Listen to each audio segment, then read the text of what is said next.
And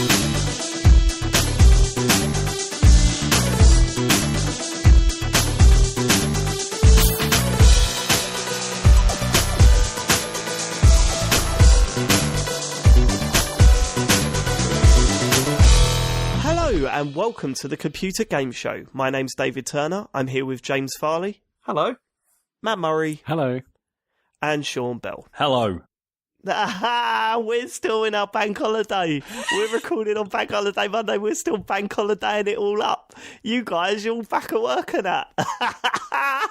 Gutted.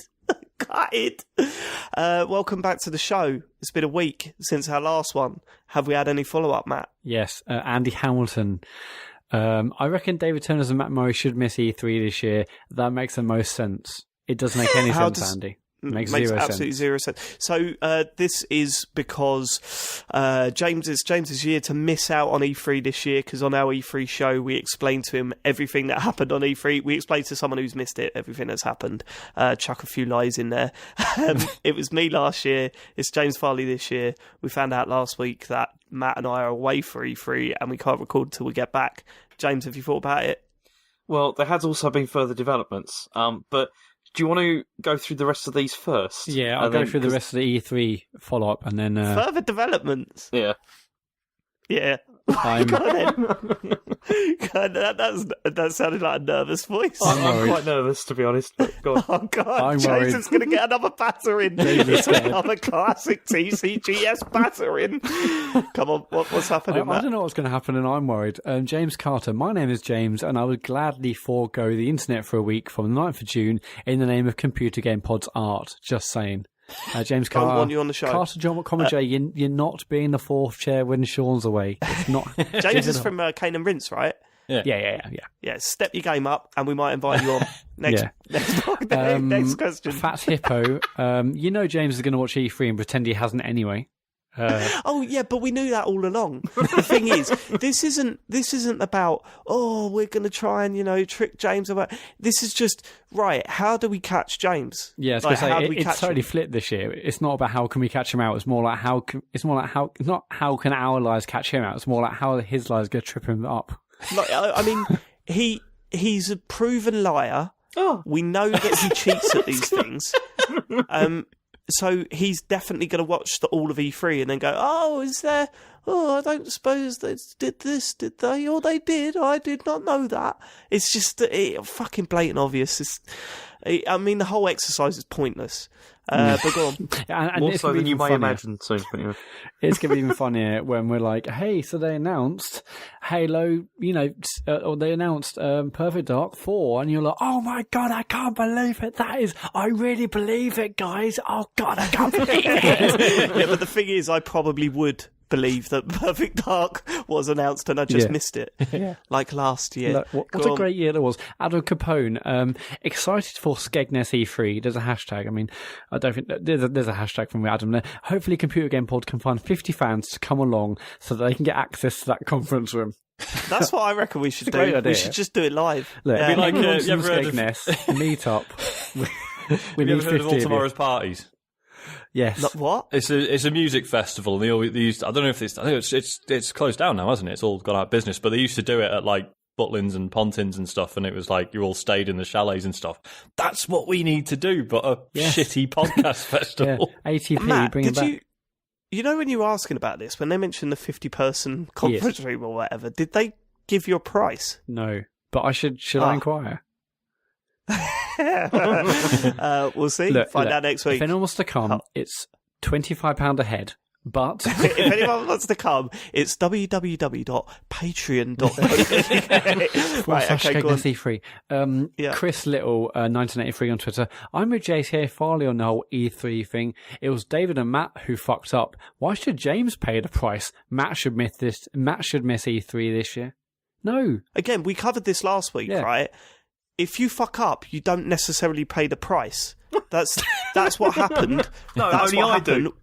That's what happened when James Farley farted into Mike for 3 hours, and I paid the price by editing it out, like spending a whole evening taking those out as well, because it could have been a banger of an episode. It's like give a bit, take a bit. So James, you're gonna have. So what's Matt given? Why is he fine? I give 100% every week. I'll be honest with you, Matt does not give a lot. I'll give you that. Whoa, hang on. What do you mean? Doesn't give a lot.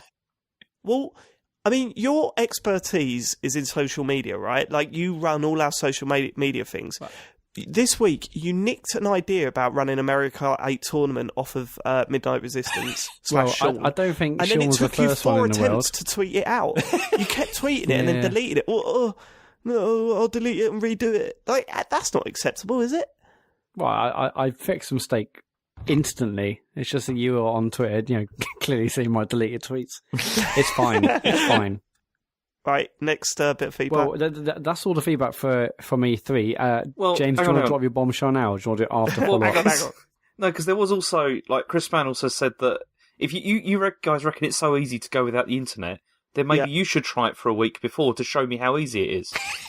Well, I did it last year. Not a full week, but I did, You did 4 or 2 5 days. days or whatever. I didn't do 2 days, you fucking dick. It was. I was only off about from 2 days. Don't be a twat. Well, It no, was 'cause you Sunday did and the Monday, preceding then we- weekend, didn't you? Yeah, And well, then and the 2 days before E3 kicked off, Yeah. because that was the rules. I mean, I'm happy to take a week off. Sorry, Chris, I'm not too worried about missing your fucking tweets, mate. I'm quite happy to take a week off of Twitter and Facebook and all that. It's not a problem. Matt, But it's also a week of not gaming. what do you mean? Well, We can still game, you just can't have anything online. Which is every console these days. It's like you can't switch them on without the Nintendo dashboard being week. covered in stuff. even Does it mean that? I don't think that means that. What? What do you mean? Are we not allowed to go on any of our console? How's it Well, work out? the only way you'd be able to do it is if you, like with the Switch, if you put it in airplane mode, so Yeah. it doesn't get any Disconnect it. updates. Yeah. And yeah, you just Mate, have to disconnect everything. again, I think I would have no problem with any of this. Like, I really don't think I'll have an issue. Matt, I mean, I work think it would be online. like he'd look like Tom Hanks in Castaway. Michael, within 2 days. given what Matt's job is, would you not have to take the week off work, Matt? Yeah, I mean, I work online, so I don't know Yeah. how that's going to work. But work yeah, I would have to online, put the what's week off that? work and just run permanently a whole week and then Matt, come but back. what are you going to do next year when it's your turn? Well, I mean, I just won't be able to go on Twitter or Facebook. I don't know what I'm going to do. I'm going to have to tell my employer there's going to be a bad week. He'll understand. Revenue will be computer game down. show. Yeah, no, I get it.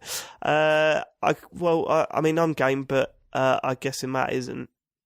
Look, I'll do whatever it takes because I do give 100%, despite what Dave says. This is what I'm saying. Matt at least like puts his he would do something like that for the show. But James, you give nothing. You don't. You won't put your neck on the line. And to be quite honest, you're the least Come on. well-known person amongst us. I put my neck on the line every single time I podcast with you, and it's awful, because there's always things like this happen. And I've been really since I discovered something today. Oh, I've been God. quite nervous What? about this podcast. Come on. Right, go on. I don't know how I'm going to explain this away. Oh, fucking hell. Go on. Okay, so Are you in China during E3? well, there's a bit of a problem there. You see, I don't know if you remember, but quite a while ago I said that I was going to a conference, right? And Yeah. I kind of did what you did with your wives, in that I didn't book the flights and my wife did. And basically I leave on Wednesday the 14th and I come back on 19th of June. So, what? So That's all right what then, that innit? means, well, no, what that means is, okay, so E3 begins on the 13th of June and ends on the 16th. Yeah. Well, that's fucking perfect. So surely that works. Because How? 'Cause I if won't Matt and be Dave here. aren't going to be back until We're not later going to be anyway. back till the Friday. Yeah. So you'll be preoccupied, so you won't care about not being on the internet. But I won't be able to podcast until the Monday. Like, that's when I Yeah. get Why? back. Because I won't not be in China, won't I? I won't be, Oh, won't right, be okay. here. Fine. We'll do it Monday.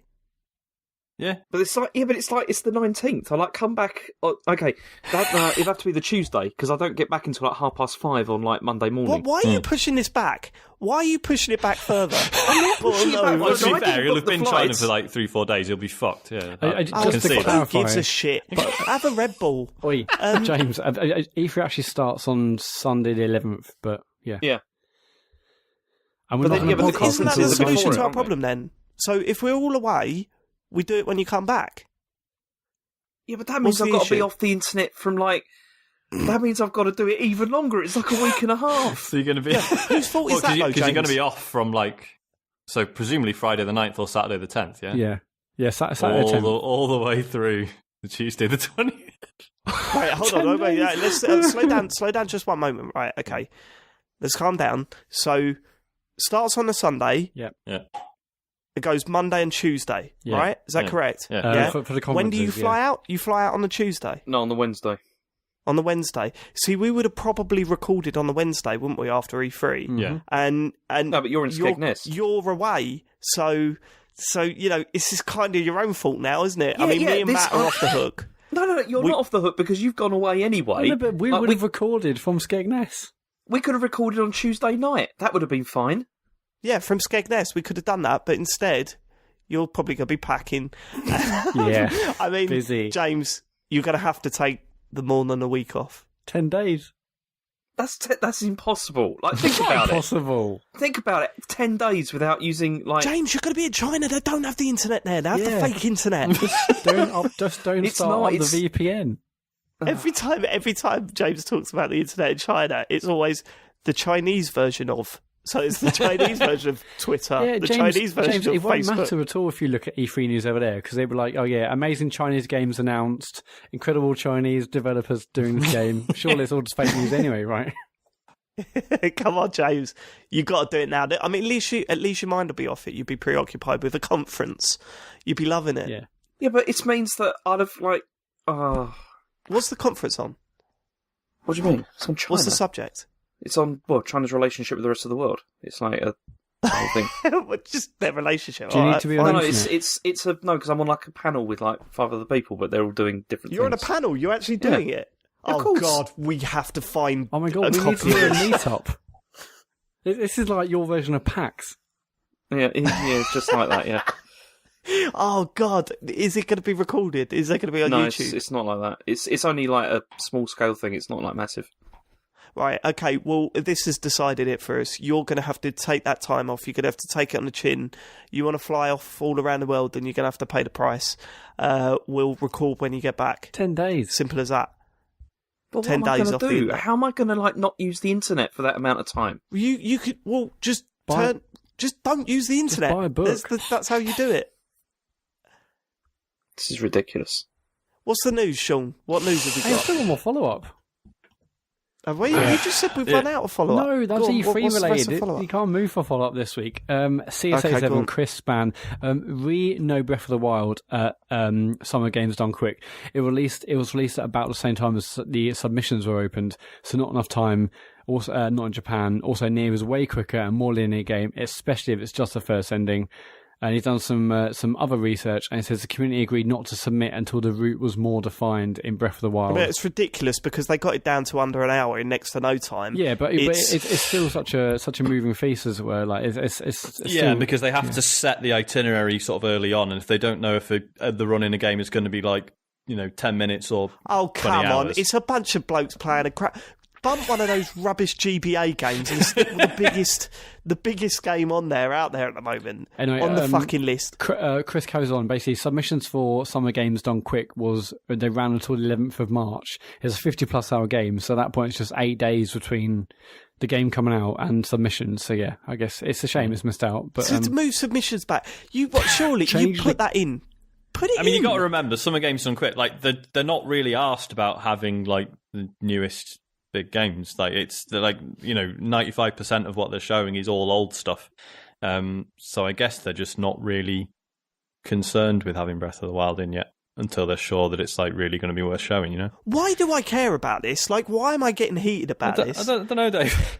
I don't, it's just a ridiculous thing to get upset about, but at the same time, sort it out. It really Jesus is. Christ. And the reason you're Next. upset about it is because they raise money for Doctors Without Borders. So by not including Breath of the Wild, they're actually basically killing children in other countries. Yep. I can make that link. Next. Follow up, and if anyone needs to follow up, there's a great You can just mention Sean's comment there. Athene Allen, golf game recommendation. The Golf Club is a great low-budget Unity game for Xbox and PS4 with the best swing mechanic ever. She didn't actually explain what the swing mechanic is, but she said it's the best Isn't Golf Club that game where it's like insanely serious? That's like, what I thought. That was the impression I got. I know, but it says you can also randomly generate courses and make mad things like massive hills and huge lakes. Brilliant, daft fun. It doesn't sound serious, but anyway, that's a recommendation. Last but not least, Late to the Party 82. Thank fuck David Turner's back. The tone has been lowered within the first 5 minutes. Long live the king. I mean, yeah, that's what I'm talking Adam, about. Seek help. Seek medical People attention. know. People know.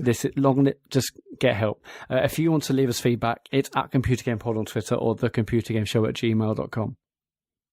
Sean, let's hear the news. Lots happened this week, is it? There's a new Nintendo console. I Switch 2? like this. Yeah, I'm into it. Like, I don't need it. It's one of those Nintendo people, Sean, because I like it. Tell us what it is. Right, so basically it's a new 2DS XL. And it is, what is it, about $150, so probably 150 150? I thought it was 115. No, they're saying about £115, but that's just converting dollars to pounds. In fact, that doesn't even seem right, so, because the exchange rate's shite these days. Yeah, it'd be £150. Yeah, so no doubt. It looks really nice. I don't know how they've always got away with, when they do the XL versions, right? Because to me, it's like the display resolution is so shite. Why on earth would you want to make that screen any bigger? And yet they always seem to put like a weird anti-aliasing thing on it, and it looks kind of okay. Yeah. So yeah, it looks proper nice. I mean, the colours are a bit whack: black and turquoise and white and orange. Yeah, they are a bit weird. They look garish as hell. But no, I'm into it. Like I say, I don't need one because I've already got a new 3DS, and that's going to last me until that platform dies. But I guess if you never got a new 3DS, this would be cool, because let's face it, most people turn the 3D off these days anyway. There's nothing that ever really needs it. So yes, that was odd to just come out of nowhere. And obviously, there's loads of discussion like, this means they are definitely supporting the 3DS going forward. But we kind of knew that was the case anyway. They were always going to do that, weren't they? Yeah. I mean, what is interesting is, the original 2DS obviously took away the whole hinge design, which was kind of essential given that it was sort of aimed at kids because they fucking break those things. Whereas this is your hinged design. So maybe this isn't aimed at kids still. Maybe they're still I think it's possibly aimed at people that had a 3DS and haven't played it in ages, or it broke and they've never replaced it, and this is a cheap option for them to get back into a few games that they might have missed out in between. And not only that, I genuinely think it's one of the best looking Nintendo handhelds for a long time.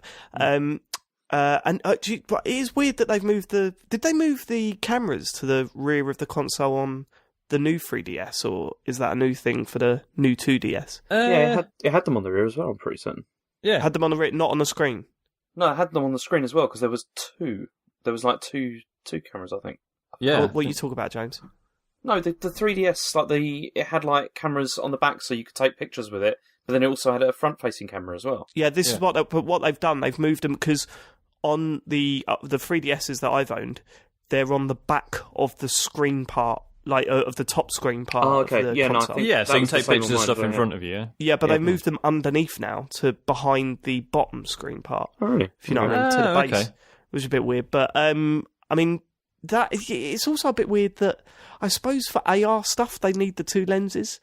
Yeah, it must be right, because the only other time I think they were used were for 3D photos. Yeah. I mean, yeah, cool. I like it. I'm fine with it. I think it's okay. I mean, as I said, like in our group, like selfishly, I kind of wish that they would kill the 3DS now and just put everything into Switch. But I know that makes no sense at all for them because they're still can make tons of money out of the 3DS. And if my daughter didn't have one of these, like I'd probably buy this one because it looks perfect. Yeah. You've got like massive library. Like loads of games have come out for it already. It looks really durable and solid. Yeah, this is a good idea. But I just want more Switch stuff. So, I mean, I'm really interested to see what they're going to do at E3 now. for their Nintendo Direct. Like, how much of it they're going to commit to the DS range. Do you reckon this is going to be like another GameCube thing? Where like the GameCube like hit the ground running and did really well, and then they just did nothing like with it for ages, and it just kind of sort of fizzled out of it. That's what I'm worried with the Switch. That's what I'm worried is going to happen with the Switch. They're going to I really don't know. I reckon they're going to pile a lot into the Switch now. Now that especially after the Wii sales U. figures have been.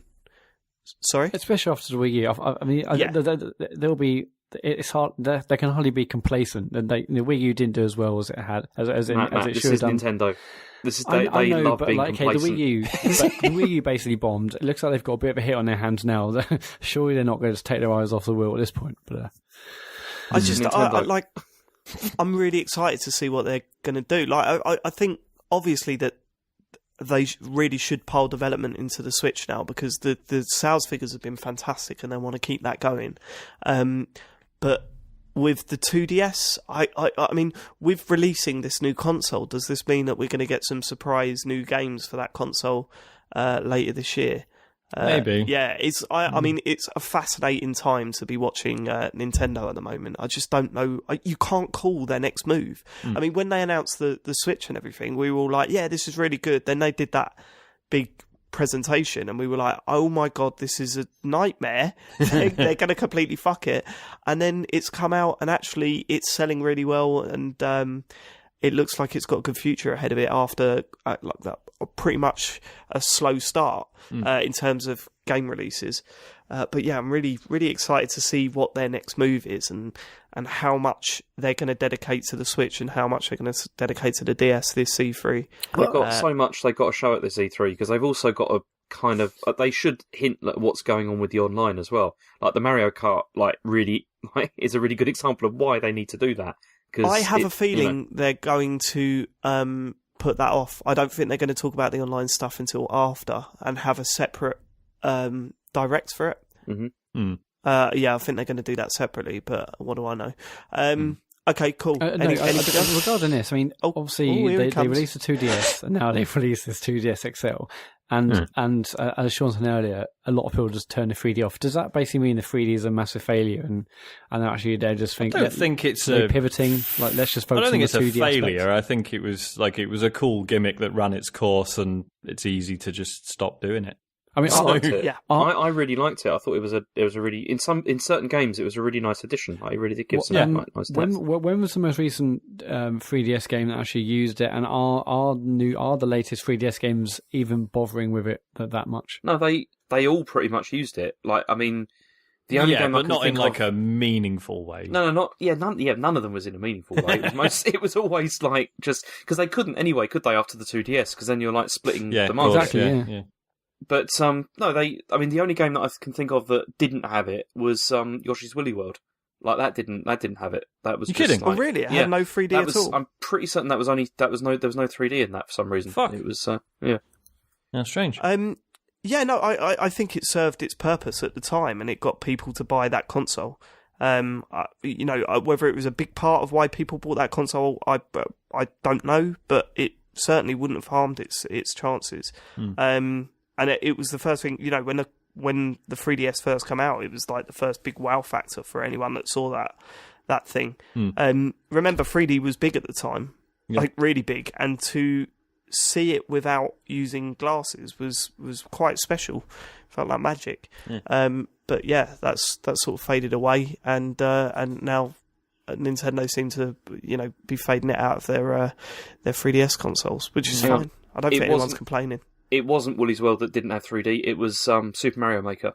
That was the one. Okay. They didn't put it in that, but which was a shame because it would look nice. But yeah. Okay, cool. Any other news? There didn't seem to be much this week, to be honest. The only other one I thought was worth mentioning was that Genyo Takeda, who's been Nintendo's, I forget his actual title, he's like Senior Technology Fellow or something, is retiring after 45 years. He's 68. Is this the guy that I saw mention? I think, is this the guy that made the N64? Yeah, the analog stick. Yeah. Okay, but fine. He's I basically... don't care then. that analog stick damaged my palm so much. Are you mad? It was fine. There was nothing wrong with that stick. Not during Mario Party when you had to spin that They shy had to guy start around. giving away those special gloves, didn't they? Those Because gloves, people were just like digging into their hands with it. Yeah, I had literally a hole in my hand. I mean, yeah, it's interesting because it's like, he's been involved in every bit of hardware Nintendo's done for like the last 20 odd years or whatever. But you think, that's cool because it means he worked on the Wii and stuff, and that was huge. And obviously the Switch has been great. It means he also worked on the Wii U. So Yeah, that don't help. it's not perfect. No one's got a perfect record, Sean. Yeah. He also worked on the Galaxy 3DS. Remember? Classic. Remember that little. Also, the one thing we haven't mentioned on the show yet is this whole mini NES thing. Did we talk about that last week? I think how that's been yeah. discontinued. Maybe we did. I don't know. We talked about the NES being discontinued. I think that might have been Yeah, the we week talked you were about off. the one you weren't here. Ah, Great right, episode. gotcha. Right. That's Not it. even listened to it. He's just scanned through it. Shit. Forget it. No one else would remember, so we could probably get away with talking about it again, but it's old news, so don't worry about it. Is that it for the news? That is it for the news. Cool. I'll start this week because I've got a very quick thing to say, and we've obviously we'll put on the main one, put off the main one, and I'm not talking about me to the end. So, last week I was talking about selling Breath of the Wild and not, I'm done with it. Yeah. I'm not. Yeah. I must have played another 10, 15 hours this week. I just keep finding stuff to do, and I'm not willing to put it down yet. In fact, actually, I would probably go as far as to say that since finishing the game, I think I've enjoyed it even more. Because I haven't had the pressure of doing stuff. Yeah. I've just been wandering about and then discovering stuff, and I'm like, oh, this is cool, this is good. I did the whole village and house, upgraded all of that stuff. One thing, I think we could be a little bit more loose with things. Sean, you were a little while ago, we were talking about the horses in that game. Yeah. And how you said what I see you can ride later on in the game. Yeah. Maybe you can just summon horses out. No, what did you mean by that? Because I'll Wait, be honest hang with on. you, I haven't seen anything special. Well, in terms of horses, okay. So, Yeah. are you all right with me spoiling this, or? I guess so, yeah. Because I mean, if you So don't there's a want to listen, bit turn off. where for you just can, so literally about 2 the minutes. skeleton lads that you fight at night and stuff. Yeah. There is also a skeleton horse. Oh right. Okay.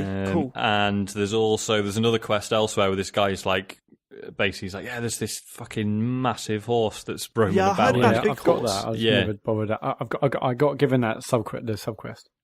Yeah. Yeah, Those are the only ones I know of. I mean, you can also mount bears and stuff, but you can't take them to the stables. Weirdly enough. I saw a bear for the first time the other day, and it completely when you see, because we don't really have that sort of fear of bears that Americans do, because they're not just walking around England. Yeah. But I had that proper, American movie scene, in comedy scenes where someone falls into a forest and they look up and there's a bear there and they have that whoa thing as they look at it. I had that moment where I was in the woods and I thought I'd seen everything in the game, in terms of wildlife and stuff. And then I saw a bear and I was like, oh, fuck, run. It was, it's just been brilliant since. It's weird. I think I've been enjoying it more. I've sussed how to take on guardians. I've explored the castle, and really good game. I don't know if I've mentioned it. Good game. Played a lot of Tumbleseed. That is still brilliant. I'm really enjoying it. I'm on board with it now. I've had an insane run on it recently. Did you see my score for the daily challenge today, Sean? No, I've not been keeping on it every day, which I do need to get back on top of. But yeah. It's just worth it, just pop on daily challenge, and then if you want to continue, you just go back to the story. If not, then fine. I got 480 or something. I got to the third part of the mountain, and it was just. I mean, I'm appreciating how on edge it makes me now. How on the edge of my seat, I'm sitting there just going, oh, fuck, as it's slowly rolling towards a hole and stuff. And then learning how to deal with situations to avoid holes. And it's really good. It's really good. I'm fascinated to see. But by the time you listen to this would have come out on, I think it's PS4 and Switch yesterday. So it comes out on Tuesday. I'm really interested to see people's reaction to it and see how many people drop off after initially going, "What the fuck is this thing?" But yeah, you were texting me about it in a week, weren't you? Saying, yeah. Actually, I'm starting. I am still having moments where it's just like, oh fuck this, and I have to turn it off. But yeah, totally. But there's more of the worthwhile stuff before that happens, you know. Every one of my sessions ends like that. I never have a good game and think, okay, I'm satisfied, I'll turn it off now. Because when you have a good run, you're like, okay, I'm going again. Yeah. But every one of my sessions, you know, fuck off. Yeah, like I say that, but then I also get that with Spelunky, which many people consider like one of the greatest games ever made. So, what's that? Sorry, Spelunky. Oh yeah, I never really got on with that, but this one really enjoy. It's a good game. There was something else on my list. I'm trying to remember what it was. Oh yeah, of course it is fucking Mario Kart. We'll get to that. I noticed that there's Prey on a couple of you guys' lists. Who's going to be talking about that? Because I'm excited to hear about this. This has come out of nowhere, this demo, and everyone is raving about it. To be honest, it's easily spoiled. Why? I mean, I properly enjoyed. Well, no, I really appreciated it, but I'm probably not gonna buy it because it's scary. I don't think it's that scary, actually. No. Well, I get scared really easily. Yeah, like I was thinking about it in hindsight. Basically, I mean, everyone knows the hook that there's these enemies called mimics, and they're like these horrible little. They're a bit spidery, Dave. I'll tell you now. Fuck that. They sort of, but they can also, so they can just like turn into normal everyday objects when you're not looking, or sometimes when you are looking, in which case you know what to shoot. But they're sort of like, you know, little sort of events that happen. You're sort of given the impression that they basically just latch onto your face and that's you instantly dead. But when you actually get into fights with them, that's really not the case at all. They just sort of fly at you and do a bit like the head crabs in Half-Life, where it's like, oh shit, if they land on my head, I'm going to be a zombie. No, they just sort of fly at you and do a bit of damage, and then you can hit them. So I think probably if I was to persist with it and just get my head around that like they're not as dangerous as they're made out to be, then probably I'd be okay with it. But no, the way it sets everything up is beautiful. It was properly shitting me up. And just, again, don't want to spoil it, but just smart little narrative twist literally in the first sort of 10-15 minutes. And the fucking soundtrack as well. So I didn't realise it's Mick Gordon who did Doom. But you can't tell. It's equally brilliant, but it's nothing like the Doom soundtrack. So yeah, well impressed with that as well. I mean, maybe I should just get over it and fucking play the demo. The soundtrack is the thing that I found the most unsettling about it. Which was really it gets really intense, doesn't it? And also really, really loud, really sort of high pitched at points. Yeah. So I'm not too familiar with Prey. It doesn't matter, mate. It's no, I'm not saying for that reason. I'm saying, is it like a first-person game? Is it? And there's not much shooting involved, or is it? It's very Bioshock. But this, right, hang on, it's the quickest. But the thing with Prey is that it goes all the way back, doesn't it, to like Duke Nukem 3D era stuff, from what I remember. Like, are you talking about the first one? Or? Yeah, the first one. Yeah, the first one was connected with that, but this is like a complete reboot with nothing to do with it at all, isn't it? Pretty much, yeah. Sorry, yeah. So the first one is nothing like Bioshock. It was a bit more Duke Nukem in a sense, I suppose. And there's like alien invasion and like portals and all that kind of stuff. Yeah, it's like a really simple sort of portal bit, and everyone's like, "Man, this is really clever. Someone should do a whole game of it."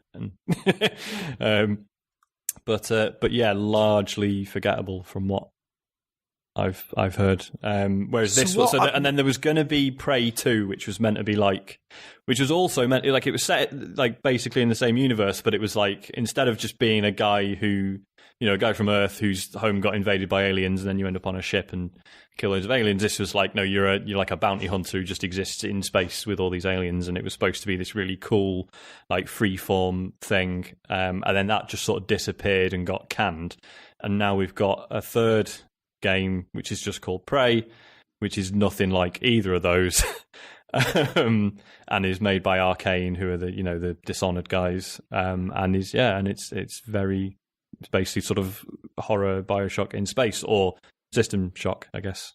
There's a lot of Dishonored in this, like in the setup in the beginning. There's so much that's like Dishonored, which is it's a good thing. You know, it's Is it? I thought you hated that game. Yeah.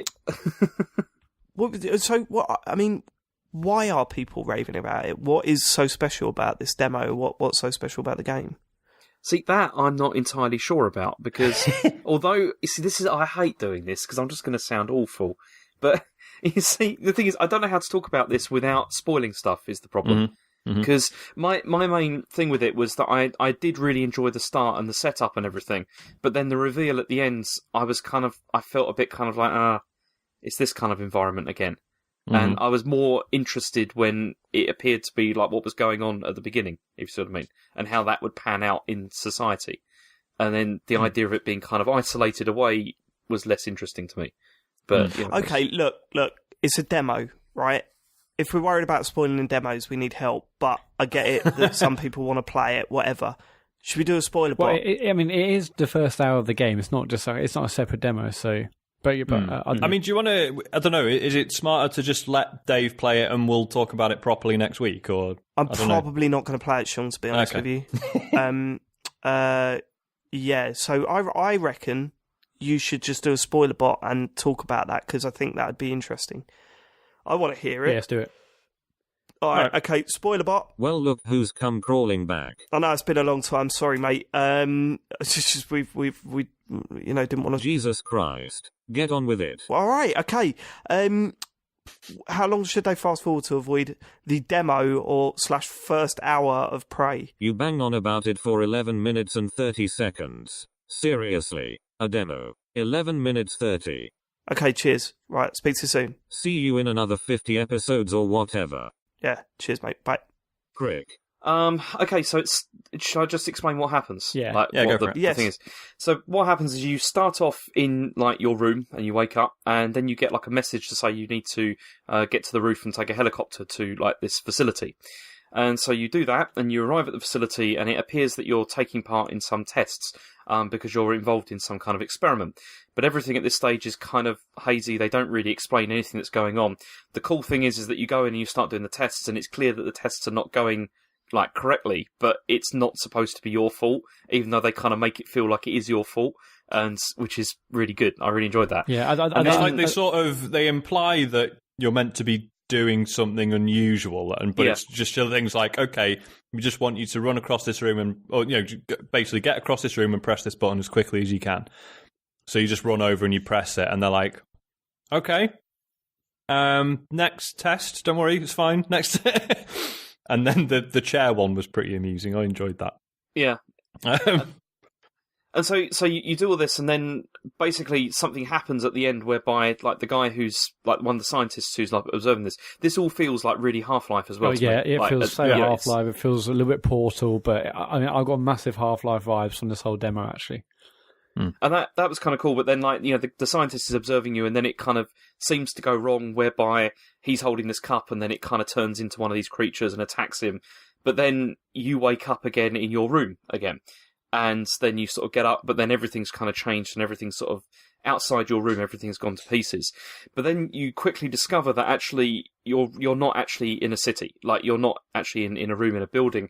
The whole thing has been a simulation, like the helicopter ride, everything's been a simulation.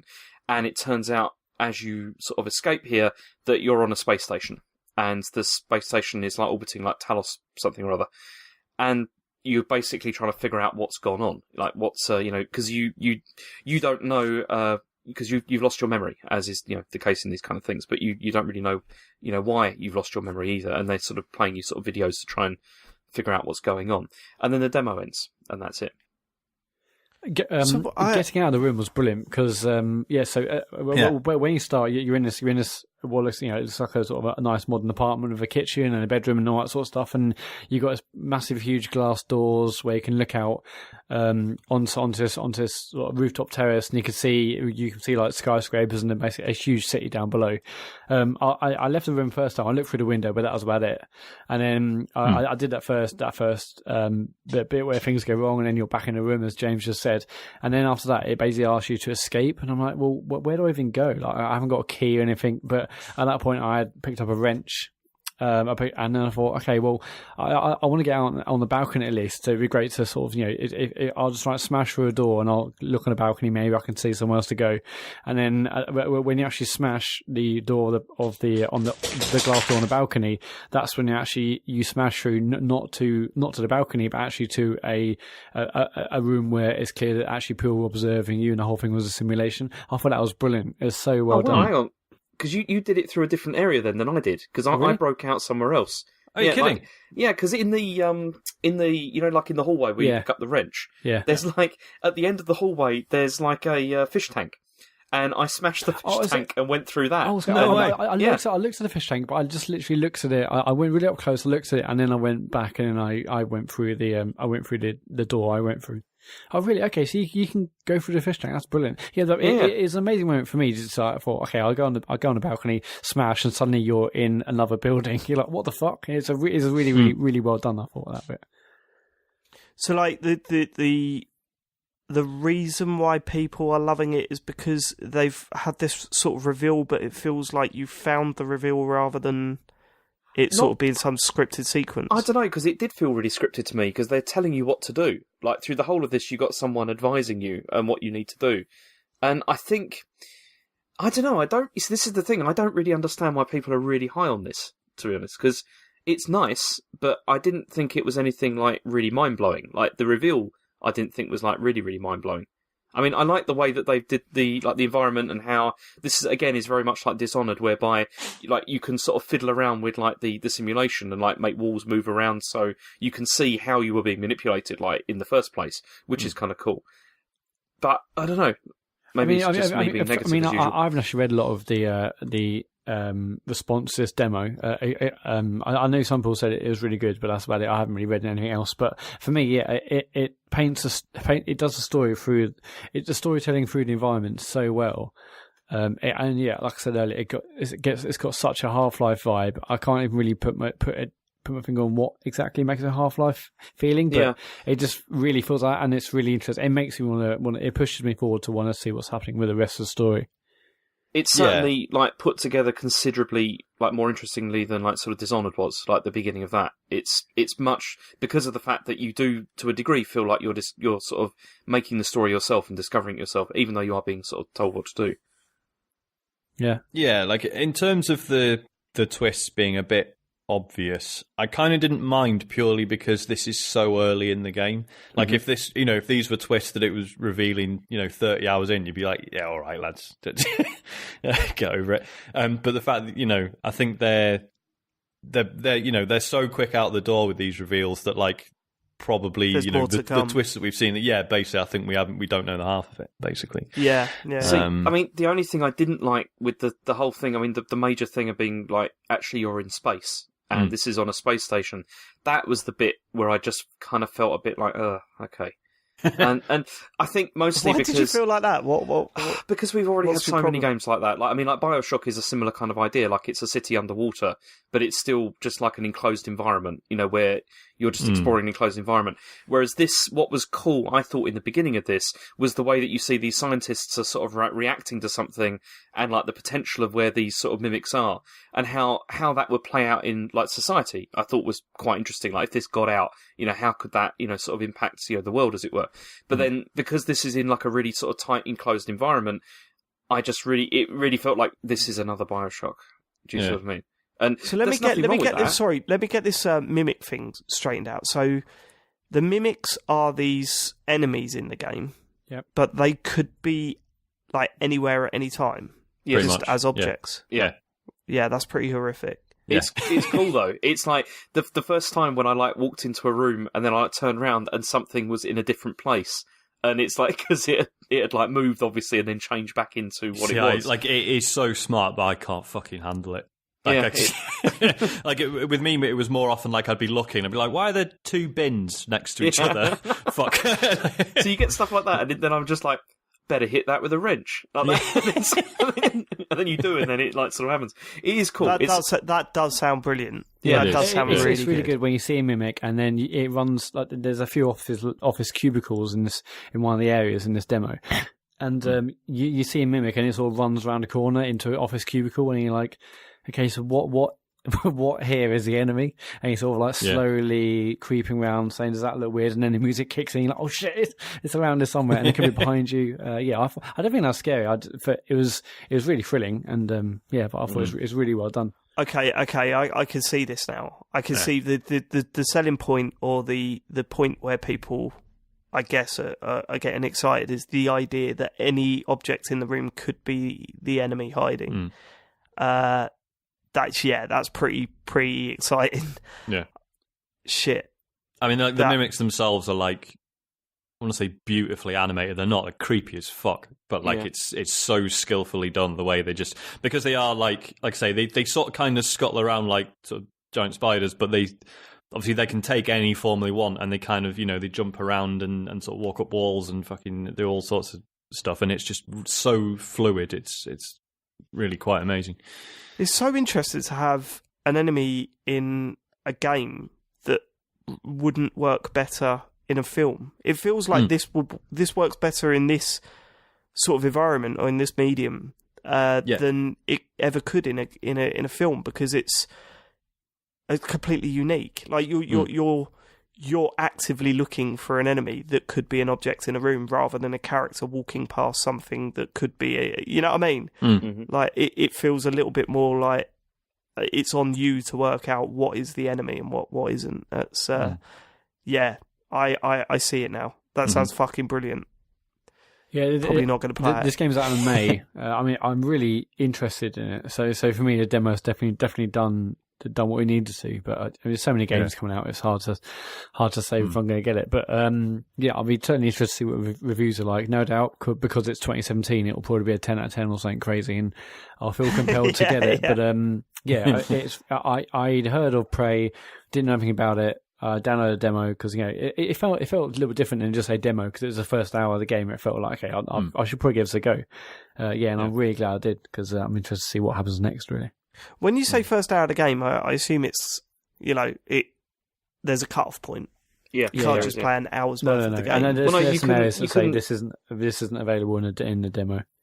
Yeah, once, because it does come up and say, okay, you've kind of had your time. Yeah, this is as far as the story's going. Come on, mate, don't take the piss. And it's like, but then you can still walk around and explore stuff. Even after that. Cool. But it's just you can't get anywhere really. It's kind of a waste of time. Yeah, I wonder if the save carries over. I assume it does. I mean, it'd be frustrating to do that all again. Unlike a demo, you can save and load and stuff, so you don't have to finish it in one go like a regular demo. So I like to think that save will be there, and that will work for the main game. But who knows? Yeah, fingers crossed. Okay, cool. Is that it? So was there anything else other than Mario Kart? Have we got on the list? I've played this PSVR game called Static, which is really good too. I think I heard about this today. This looks amazing. Yeah, is it a puzzle game? Yeah, it's a puzzle game. So the premise is that you're sat in a chair, both of your hands are encased in this box, and you can basically use the DualShock to move the DualShock around to see the various sides of this box, and each of the various sides has various buttons or things to move around, or dials on situated around this box, and there's basically you need to try and work out what each switch does, how flicking one switch affects something else on the box. It's really good. All the time you're sat in this chair with trying to solve this puzzle.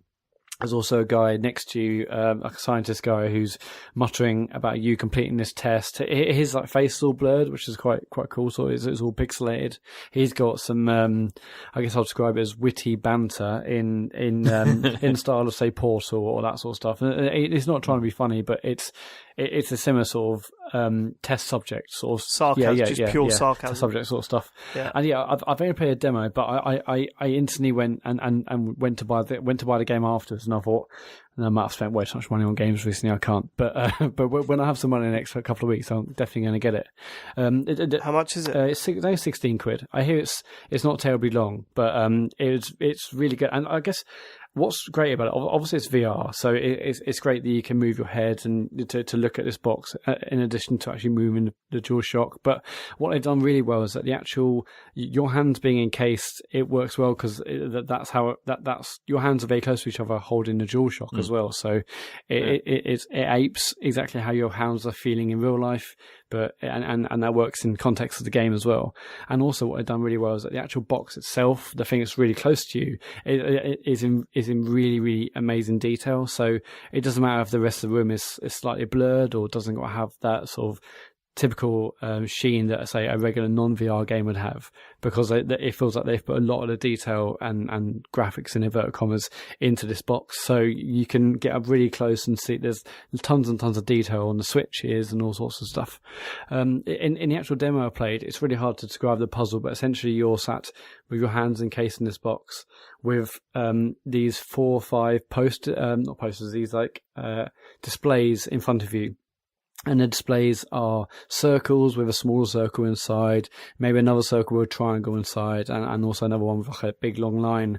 And on one side of the box, you've got these discs that you get, which are similar to when you have an eye test, and the optician puts the various discs into those heavy glasses. It's that sort of thing where discs are going in and out of vision. And basically you're trying to move around and rotate these shapes to try and match the diagrams on the displays in front of you. And it's really good because there's basically 4 or 5, you do all them, and then suddenly the demo hasn't ended, and then you look around and there's other things actually within the environment that ape is similar in terms of shapes, and then you have to change. It's really hard to describe it because every puzzle is so specific to what's on the box, and they're rather complicated. But yeah, it's the first VR game I played in a while, but this is one of the ones that's been, it was quite hyped for a very long time now, and just based on demo, I really desperately want to play the game because it's really cool. It had a great atmosphere, and the puzzle was really, really rewarding. Because it was made by the same people that made Little Nightmares that come out this week, isn't it? Oh, okay, I didn't know that. That's what they're saying on the IGN podcast, that they released 2 games on the same day. That and Little Nightmares. So it's like, yeah, and it's their first 2 games ever. Oh, wow. So it's kind of like, well, they've just come out with 2 absolute crackers out of nowhere, and I mean, for 60 quid, like I said, I haven't played the full game, but if you've got PSVR and you want a new game, I'd definitely recommend giving it a go. It's got sort of Portal vibes in terms of dialogue, and it looks great, and the puzzles are rewarding. So yeah, I'm hoping in the next couple of weeks when I get a bit of money, I'm definitely gonna pick it up because it's really good. Cool. All right then, back into the VR world, Matt. Yeah, back. Bet you're loving it. Absolutely, yeah. I've got an excuse to get the fucking headset out again. Although it's a bit annoying in a way because obviously I've got this new TV, and so what I've done was I didn't plug the VR headset in, because if you have the breakout box plugged in and basically PSVR set up, you don't get HDR. Because Sony thought it was a great idea to release a VR headset, then a PS4 Pro, but not really make them work together. Yeah. So I had, it's a bit more of an ask to sort of plug it in and stuff, but I did, and it was well worth it. So with it plugged in, did you have a quick go at something else? I didn't actually know. Well, I mean, I started Prey, and it looked similar, but I wasn't sure if Prey, the demo, had HDR and whatever. But I guess I could have tried Horizon and see what the difference was. I mean, like in VR, did you, seeing as you went through the effort of setting your VR headset up, did you think, I'll have a quick go? I had a couple of games on Drive Club, and that was about it. But I was eager to get back to the Prey demo at that point, and Mario Kart. So no, but how are you doing with Drive Club now? Are you still vomiting, or are you? No, it's fine now. I mean, which is interesting. So yeah, now I can just like play as long as I want, and yeah, I don't feel sick at all. So I guess I've got my VR legs, or got used to it, or whatever. But yeah, you're getting older. Whenever I get like the PSVR, I always have a few goes of Drive Club, because it's just it looks dog shit, but it's still really fun. Yeah. Okay. Yeah. That's it. Is that it? Yeah, that's it for me. We should probably get to the main game we've been playing this week then. Whoa, hang on. I've finished... What have you got? Some sort of indie game that no one gives a shit about. Yeah, it's called Mass Effect. It's by it's an indie publisher called Electronic Arts. I finished it. Finished Andromeda. What did you make of it? Right, it just... Overall, yeah, it's really good. It's just not as good as the previous ones. No, and it wasn't going to be. Yeah, I mean, exactly. Don't get me It's wrong. like It could have been as good. I'm not saying that, but no. It's. I mean, you know, it's no.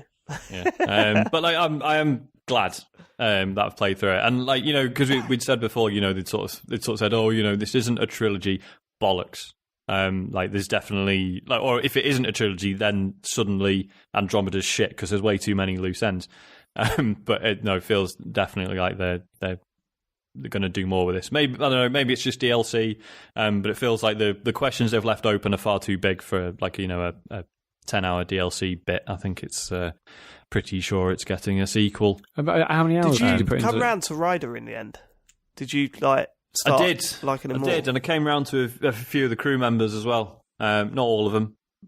But no, I mean, you know, there's no Garrus, and there's no, you know, fuck, I've forgotten his name. The Krogan lad from the first one. Fuck, I'm going to hate myself for forgetting this, because he's one of the best characters in Mass Effect. Rex. Oh, so yeah, Rex. Yeah. I mean, he died in number 2 for me, so fuck's sake. I'm not as fond of him as other people. Fair enough. I mean, that, you know, there is a Krogan who, like, and he's all right, but he might as well just be Rex, you know, like, he's just like a slightly worse Rex. It's like, he's a Krogan, but he's sort of noble. You know, and that's kind of, you know, he's like, you know, I'm too old for this shit and everything. It's like, yeah, all right, mate. Yeah, no, like, the ending's cool. Like, it's nice to have a Mass Effect game with, like, maybe this will sound dumb as hell, but it's just nice to have a Mass Effect game with an uncomplicated, nice ending. You know, right? Okay. Like the obviously Mass Effect 1 and 2 are a bit like, well, you done this, but the Reapers are still out there, and something bad's going to happen. And then 3 was, I mean, we all know about the ending to 3. Like, it was, I mean, I quite liked the ending to Mass Effect 3, but you know, there were a lot of question marks and a lot of like, well, hang on, was this good? Well, did they do the right thing? I don't really know. Whereas this is just pretty unequivocally like, hooray, everything's fine, well done. So I was into that. It was all right. Just a nice positive end to it.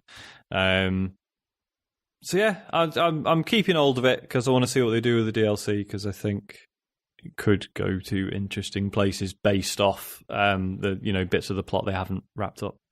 And I was properly enjoying the combat by the end as well. Like, the last couple of missions are absolute bangers. Like, it was so much fun. It looks like there's lots of bits throughout the game that look amazing anyway. But like, especially towards the end, like some of the most stunning things I've seen in a game, and that's on a fucking normal PS4. So yeah. Yeah, that got overshadowed a little bit with all the weird shit in the game, that actually it does look fucking incredible. Some of the planets that you land on are just utterly stunning to look at. Totally. People's, you know, all right, they were focusing on other things, but it should be acknowledged that game is fucking stunning to look at times. Yeah, it's like, you know, I caved and I did a little, 30-second video and tweeted it of just like weird bugs I've had and stuff that made me laugh. But, you know, had there been a photo mode, I would have spent a lot of time with it equally. So, you know. How many hours did you put into this compared to the others? Do you know, I've not dared check. Is there an easy way for me to do that on my phone? Probably not. Probably not, but I guess I want to know. Obviously, you love the previous ones, and I guess, you know, if any game you love, you'll end up just doing more because you don't want to leave the actual game. But this one feels like it's less of a love affair than previous ones. So I was wanting to know if you basically mainlined it, and the hours played are a drastic difference to the other ones. You're probably right, because I mean, especially sort of after the halfway mark, I was just like, hang on, all these side quests are just kind of shit. and like, you know, and the like all the main missions and the loyalty ones and stuff are like just so much better. It just feels like they've had so much more time put into them. So I was just really focusing on those towards the second half. You've got to assume there is DLC, you know, planned and coming. Are you gonna bother with it unless it gets brilliant reviews?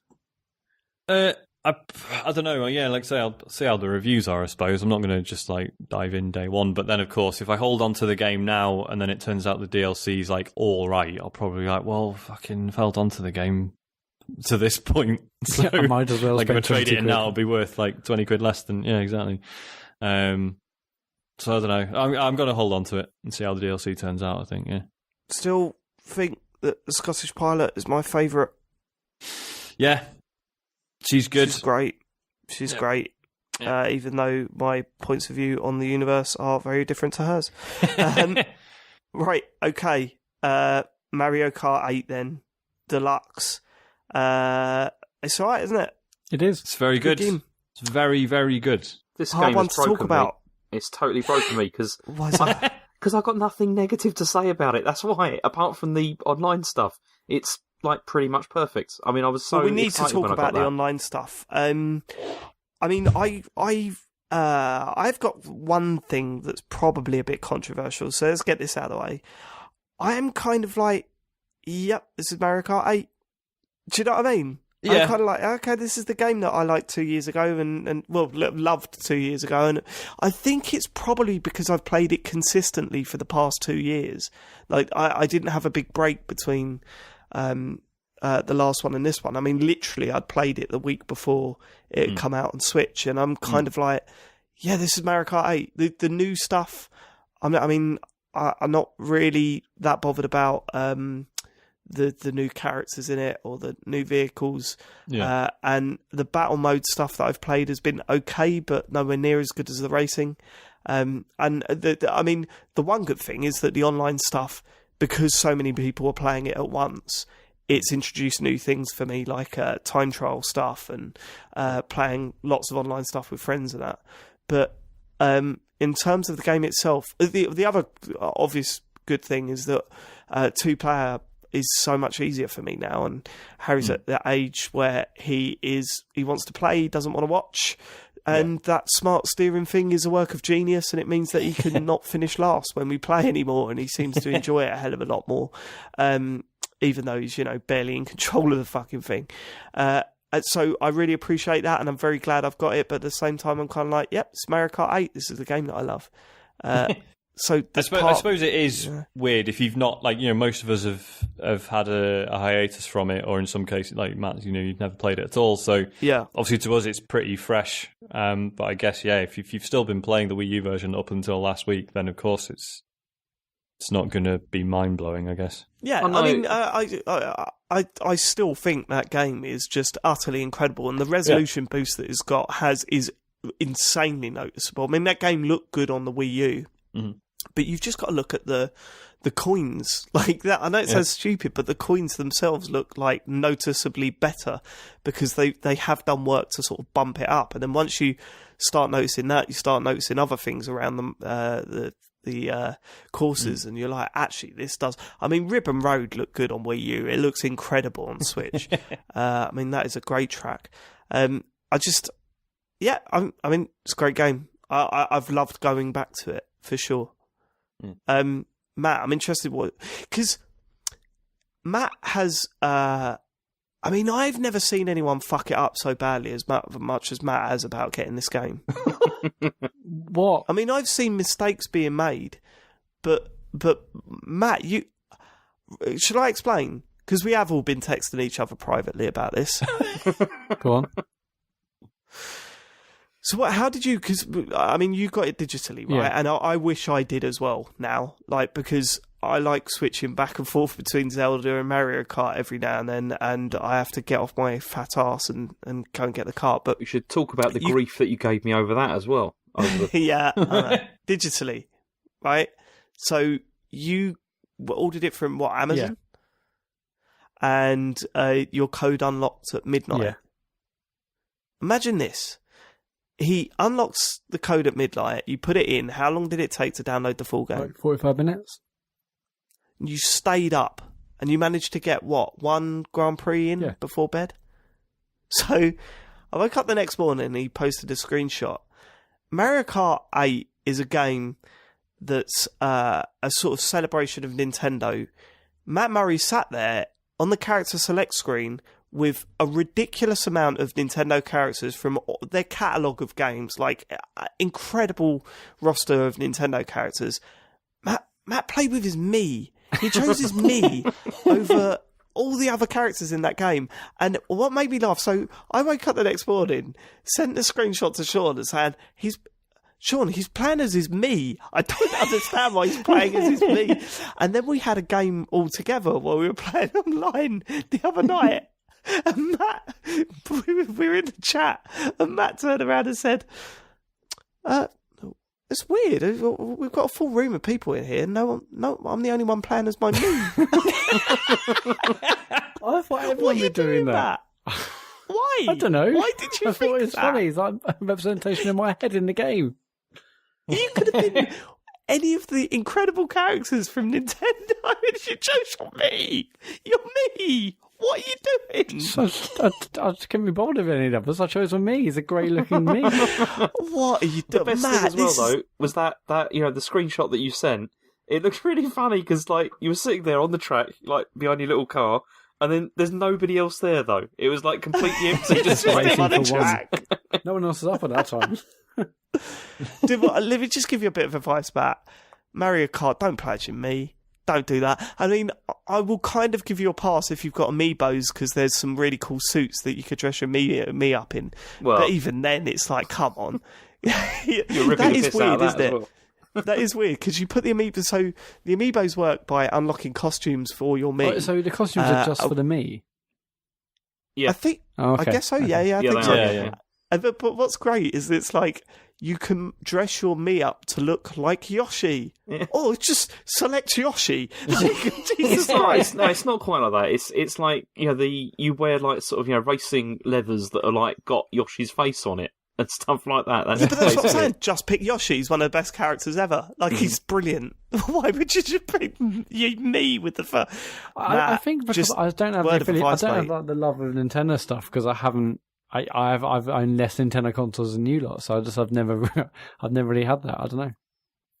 Yeah, but come on. I mean, when you look at that character select screen and you see like all the at the moment, my favourite is it Lemmy or Lemmy, the little one of Lemmy, Bowser's kids or whatever. I just think he's great. I just think he's great. Yeah, but does he look like him. you? No, so then choose your me. Don't even fucking talk to me about me's, actually. I've just realised you have literally the default man as your me. It's like you haven't changed anything. But I was born the default man. I know, that's it's just crazy. me, It's Matt. like you haven't changed anything. That's like, okay, your man what selects bang A done. That's the me done.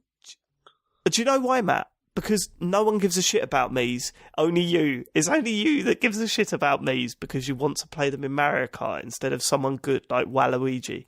Have a fucking word with yourself. I've experimented with some of the other characters in Time Trial, and it's changed the game for me. It totally has, Dave. It's changed everything.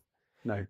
I'll tell you this though, if there's one thing I'd like them to introduce in the next Mario Kart, it's because with Time Trial, you start focusing a lot on your build, your car build, and which character you're selecting because it affects your stats. It doesn't really make that much difference, right? Because you seem to be able to get a decent score with pretty much any character in the game. It doesn't seem to have a major effect. I would like to see sort of risk-reward stuff put into the characters themselves. Like, so today I was playing as Lemmy and I was getting knocked about all over the place by the heavier racers. And I was thinking, that's put me at a disadvantage because I am literally just getting battered by everyone. I wish there was sort of an upside of picking this character. Like, for example, like a higher percentage of decent drops from the items. But there is advantages though. There is you get like better acceleration with characters like that. They say that, but that's what I'm saying. I don't think it makes that much difference because it does for the heavy characters, definitely. Because one of the reasons why I don't really like choosing my me is because I was honest about being fat when I set my me up. it then means that I'm basically using Donkey Kong's like stats. Yeah, same for my me. So I hate playing as that because it's too heavy and it doesn't speed up. But what I'm saying is that when I'm playing Time Trial and I'm going Lemmy against like Donkey Kong, you're literally against their ghost and there's no difference. You start. Maybe they level it on that, but they show you the stats before you start. Surely, like Donkey Kong has worse acceleration than a little guy. You're saying no, because honestly, you start off at the same time and you go at the same pace from the get-go. I mean, maybe because we're both getting boost starts or whatever, but that really doesn't seem to be a factor. At least in time trial, I can't really comment. I've not really tested it out on. Don't worry, Dave. I'm sure that somebody's going to tell us. What the truth is. Because I'd like to know. If you genuinely know this stuff, then let me know, because it's really not noticeable when you're racing against Ghosts on time trial. So I would like to know if there was more that I don't know about, or maybe they level it off a little bit on time trial to stop everyone just using one character or whatever. But yeah, so I suppose the most interesting perspective of this game has got to come from Matt, because he's not played the game before. Same with every game, really. What were you expecting, and has it lived up to your expectations? Well, I was expecting a Mario Kart game, and it's certainly that. It looks absolutely gorgeous. It's incredibly fun to play. When I first played it, I thought, maybe I've hyped stuff in my head. It hit me in my head too much. I obviously saw the 10 out of 10s, and I thought, it's just another kart game. Is it really going to be that good? And the first night is awesome fun, but it's only been like the couple of nights since that I've been playing it loads. I'm like, this is just incredibly fun. It's so good multiplayer. I'm a little bit disappointed with battle mode, just because I was more excited for that, having extremely fond memories of playing battle mode on the N64 game. And I thought, God, a new battle mode with so many old tracks online with my mates is going to be class. But the few games I have played, at least with other randoms online, I haven't actually done battle mode with you lot. But that hasn't been great. But the racing is just so finely tuned. It's so fun, and the tracks are absolutely brilliant. I don't know the names of any of them, but yeah, the tracks look absolutely gorgeous. Like the Animal Crossing one is brilliant. I'm not sure how many Zelda ones are there. Are there one or two?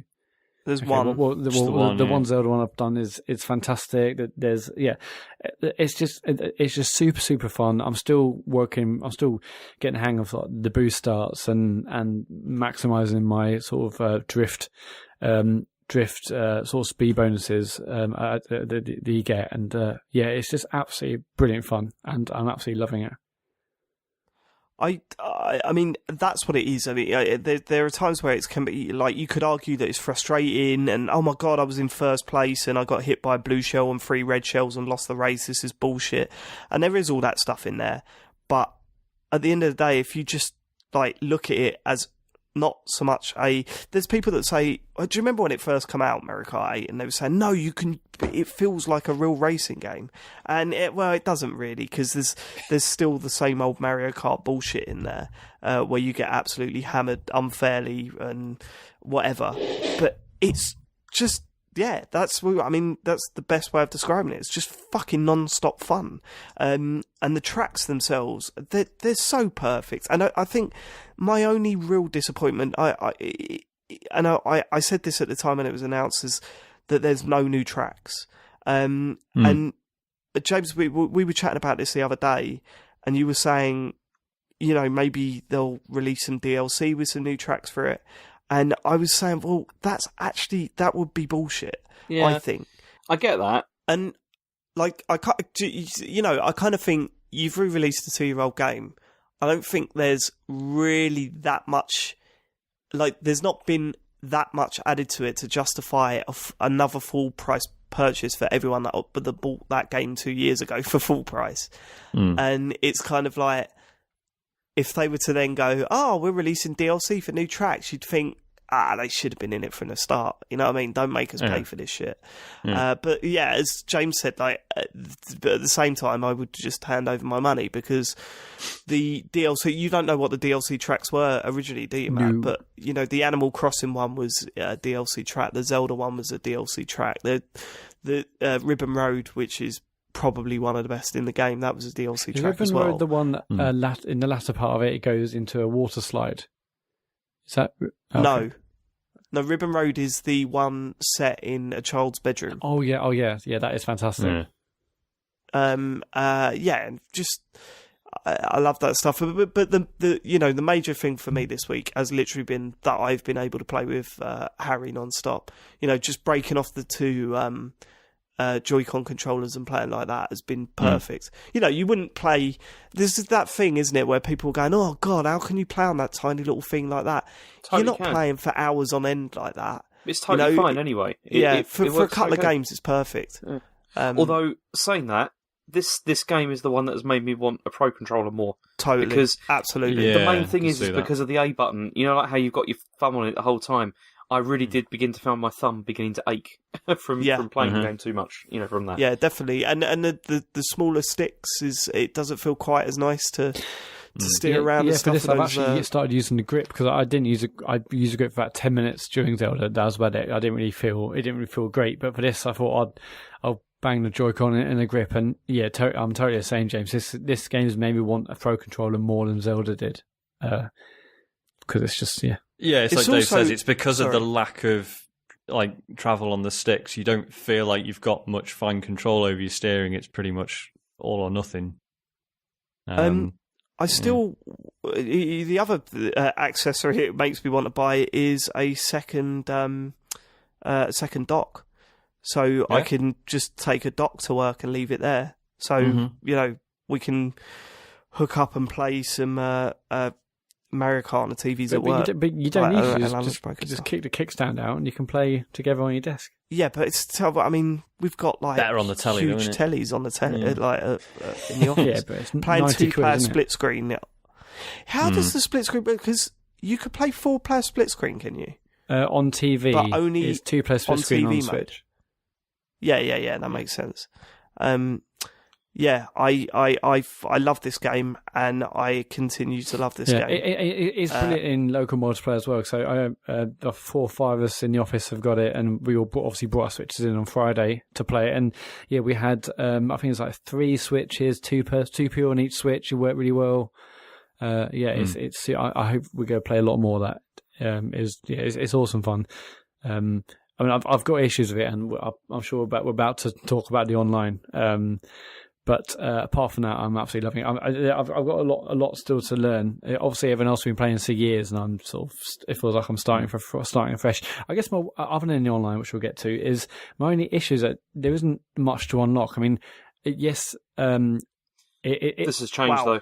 I mean, it's great in some ways because every single track is unlocked, but in terms of like progress, it's just I guess like the different parts of your kart, the wheels, the glider, etc. So in Mario Kart 8 on the Wii U, were hardly any of the tracks unlocked? Is that how you unlock them? Yeah, it was. Well, the classes weren't unlocked, were they? Like you did like 50, 100.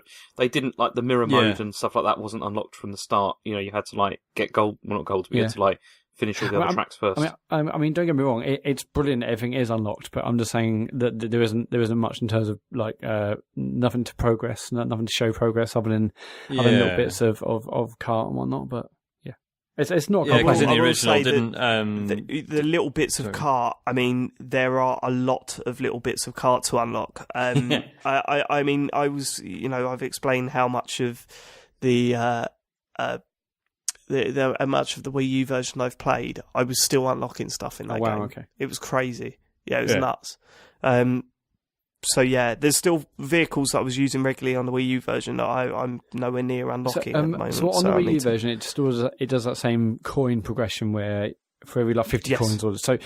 I mean, how many coins had you or have you amassed on the Wii U version? It must be thousands and thousands at this point. Yeah, do you want me to check? Go on, I'll check. See, I've got about 1,000, I think, so far on the Switch version through playing. Because I've done the 50cc and the 100cc. I've just finished, and then I'm going to move on to the 150.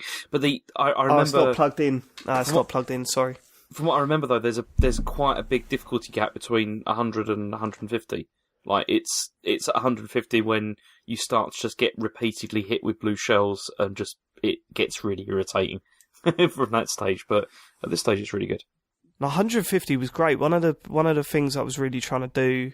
One of the main goals I was working towards when I was playing the Wii U version was to get 3 stars on every GP on 150, and when I did that, it was so good. The only problem was you got fuck all for it. Yeah, but also the other thing with that I found, I mean, maybe it's just because I'm not as good at it, but I just found that getting like 3 stars on 150cc really, like, sometimes it just felt like luck, like as in I'd have a good race, like where I didn't get screwed like too much. Whereas there'd be other times when it's just like nothing went right. Like I was getting hit constantly, and it was impossible to get that. A little bit, yeah, but I still really enjoyed the challenge, like even if it was a bit, sort of forced or whatever. Yeah, just that game was too good. Should we get to the online? Yeah. Yeah. That's shocking. Okay. Yeah, that needs to be sorted, doesn't it? It's made me worry. Not They're gonna not be. going to, though, are they? What's worrying more than anything else is that the biggest problem with playing with your friends online is trying to sort out voice chat. And the best way we've managed to do it at the moment is by doing it on Discord. The problem is, it's still kind of like, I've got to have my next device open. I don't really want to.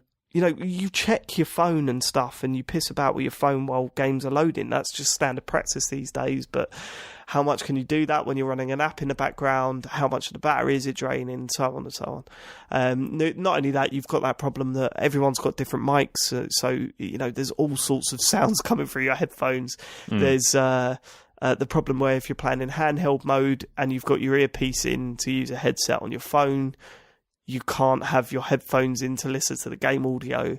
If you're playing in TV mode, then chances are your mic will be picking up the TV at the same time.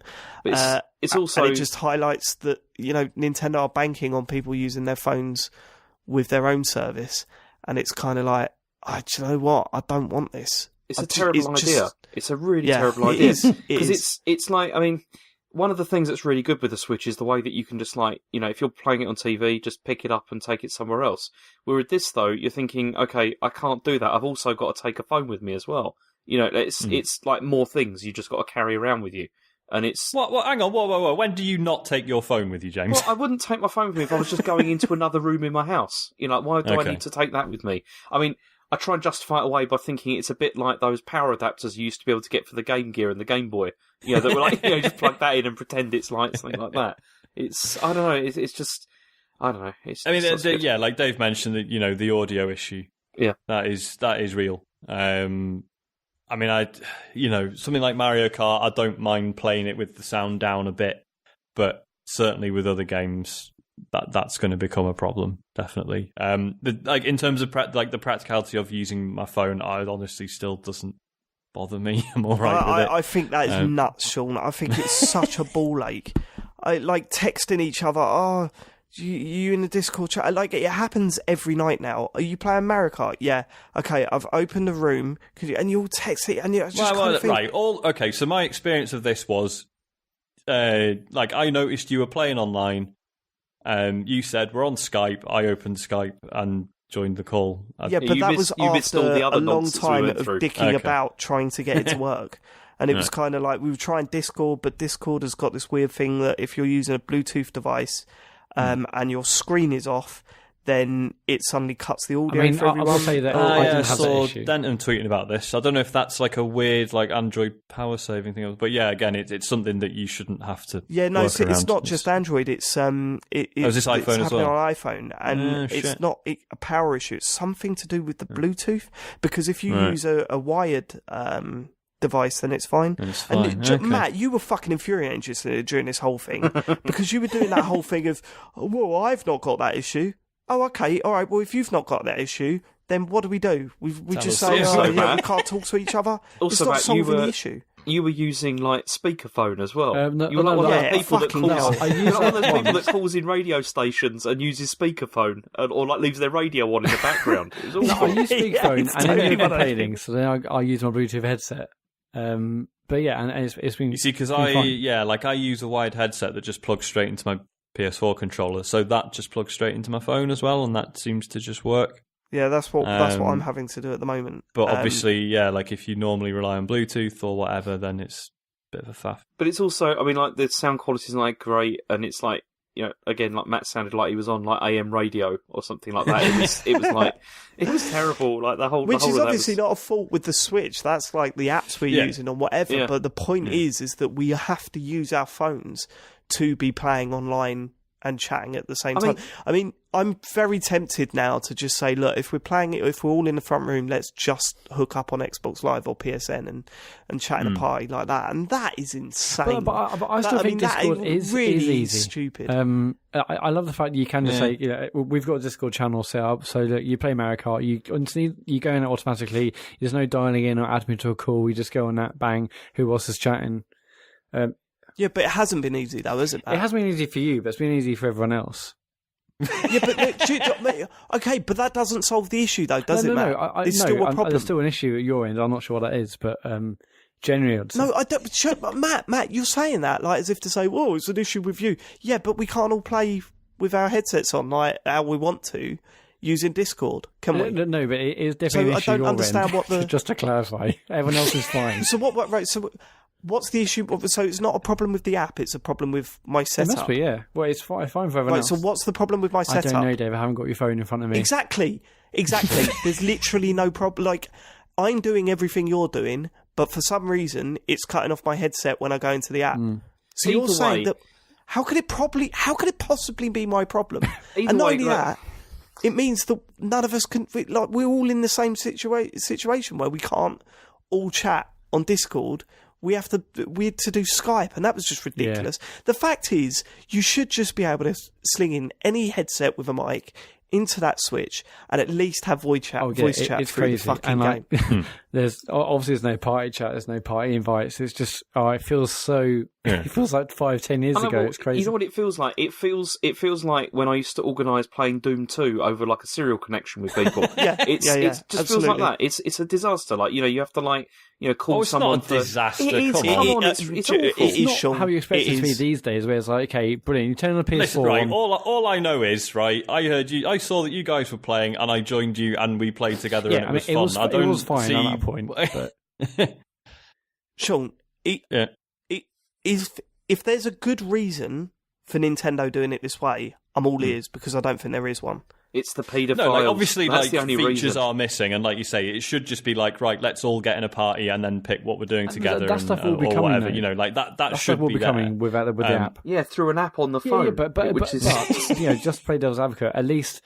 Hopefully there will be parties, and whether it's through the phone or through the Switch, obviously I'll prefer it through the Switch, but even if the phone has parties and we can join up, then that will be a billion times better than what it is now, whereas now you've got text. But Matt, are you completely confident that Nintendo are going to be able to put out an app that's going to do all this stuff? Absolutely not. And the biggest issue, all the things are huge issues, but the other biggest issue is what we said, like, I can't listen to the game and chat. Like, is it going to be able to mix or game audio and party audio like you can do on every other console? No way. No, of course it isn't. So what do I have like my right ear is party chat and my left ear is game audio? It's like, and it's not such an issue as Sean said for Mario Kart, but I mean, I haven't played a Monster Hunter, but say Monster Hunter, I would assume that's going to require you to actually listen to the game, much like say Destiny, to hear like tales about for enemies and whatnot. It's not just a game where you can start play with the sound off. So surely again, you're going to need to hear the game and hear the people you're playing with, and how's that even going to work?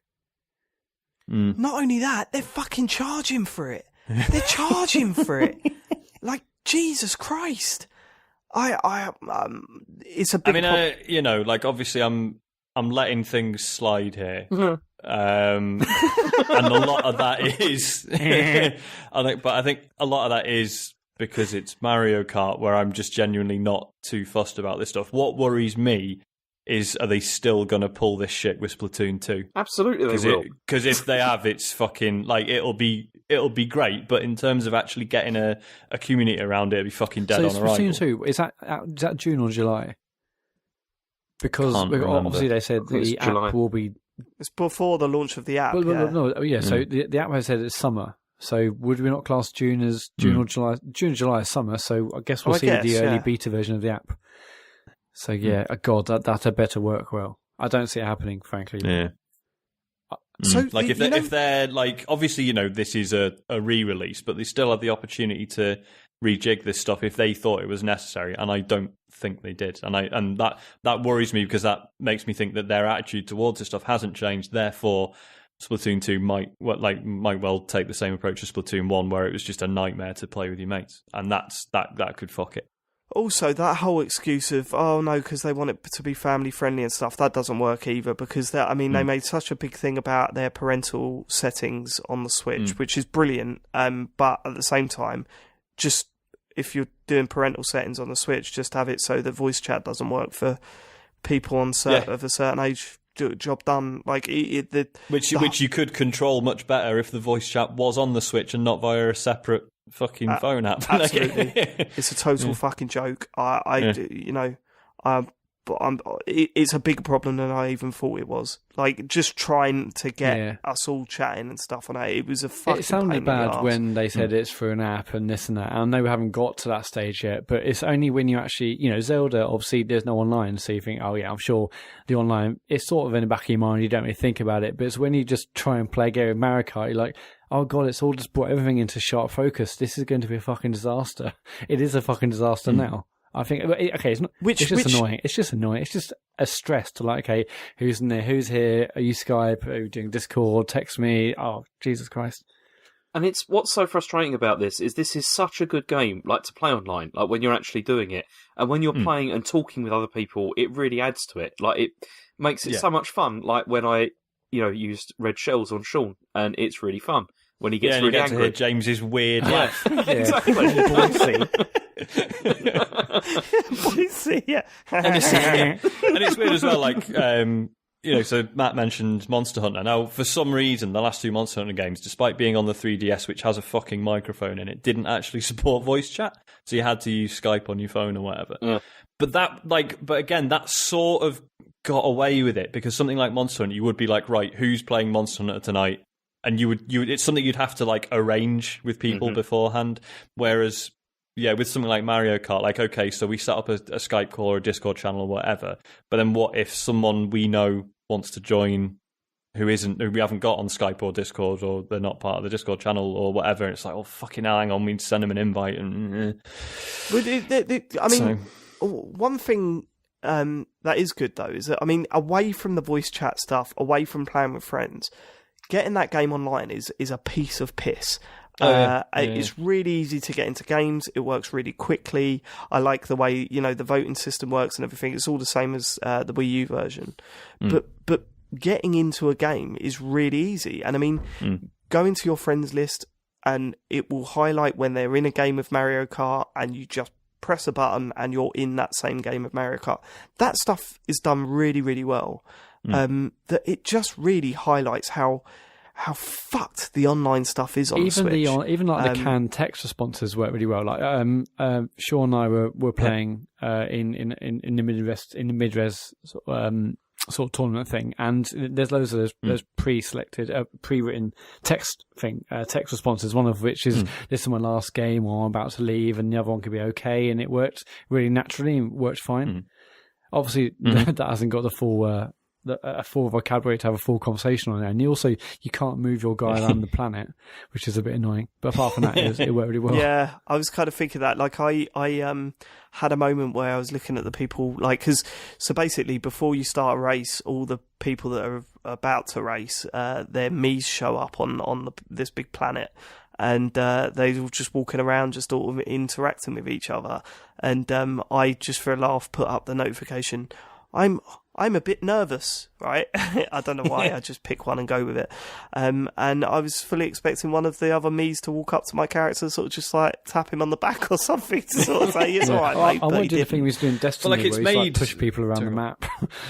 But it's made weirder by the fact that they do, like, say, they do have these little interactions and stuff. You just have no control over it. Yeah, there's like it almost like if you went into that lobby and it was literally just everyone in a garage sat in their chosen vehicle, you'd just be like, all right.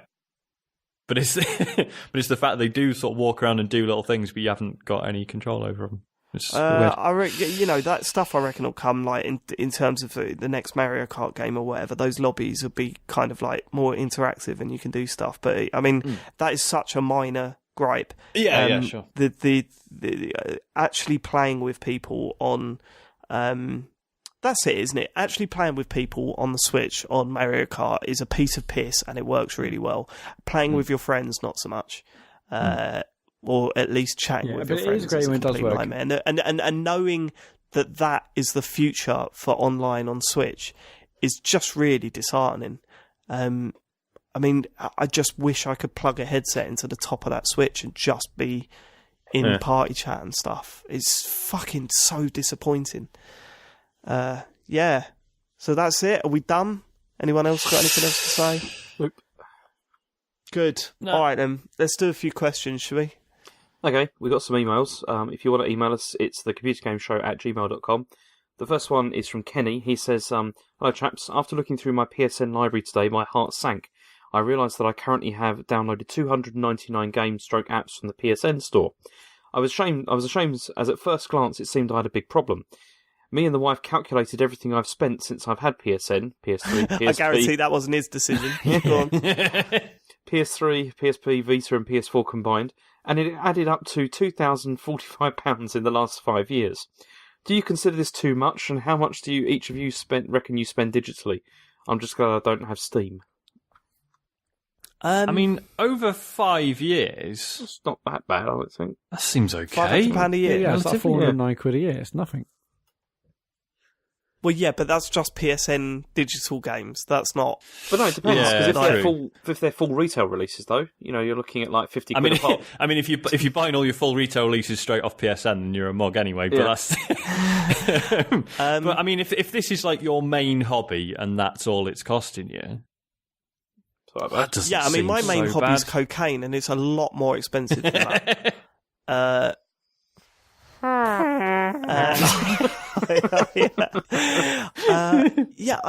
mean, are you in debt? Like, are you ruining your life? If not, don't worry about it. Carry on. Probably fine. Yeah. Yeah, I mean, it's what you like doing. It's your main thing.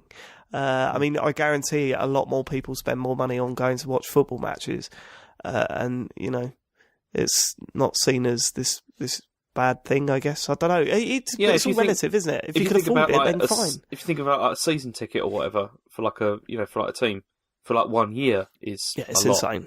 It's insane. Yeah. It's 30 quid at Millwall now. It was 15 quid at Sutton United last week. It's just, I mean, and that's the problem with going to football. It's not just that. It's also getting there, drink, you know, a lot of drink. If you support a team like Millwall, yeah, it becomes pricey. So yeah, no. If you could afford it, then fine. Don't look back, because that would just be horrific. Just make sure you're not getting yourself into debt or anything. Like, if the issue is he feels he's just buying loads of stuff and then not playing it, then yeah, you know, maybe that is a bit dumb, and maybe just like, you know, just consider what you've actually still got to finish when new stuff comes out, and you feel like you have to have it. Yeah, and we've all been there, haven't we? We've all thought, should I become one of those people that like play games a year later? I'll never be able to do it. I don't think I'll ever be able to do that. I mean, you'd save a fucking fortune, but yeah, The podcast would be shit, though. an insane amount of money. What's Podcast that, would be shit, though, wouldn't it? Yeah, it would, yeah. Guys, Uncharted 4. That's only about 5. Well, saying that, I'm doing that. I've just started Uncharted 3. I've still not fucking played it. So. It's a good game. All right. Well. Next question. Uncharted 4. No, he's just started It's really Uncharted good. 3. 3. Oh, God, that's awful. Next question. Started off all right. Anyway, I'm a few weeks behind on the podcast, so I just listened to the one where you discuss whether there's been any real jump from the PS3 360 to the PS4 one generation. So if anyone's made this point, feel free to ignore. I don't think I have. But I think there is one leap that you missed, and that's games that have to retain a lot of persistent state memory.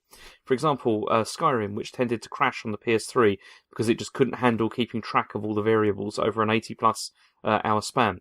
I remember the Idle Thumbs guys talking about what a monstrous task it was for Bethesda to fit that game into a mere 256 megabytes that the PS3 had as active RAM. Or Shadow of Mordor, which is one game I can think of where the PS3 360 version kneecapped a major mechanical feature, the Nemesis system, as the next-gen version, instead of just better graphics, frame rates, etc. But of course, it's easy to overlook this because console games don't tend to be about super complex, persistent states. Nobody's going to play Crusader Kings 2 or Dwarf Fortress on a console, even if you could. But can you think of any other examples of this-gen console games that just couldn't run on last-gen for reasons like these? I'm coming up blank. And that's Jesse. I don't really know.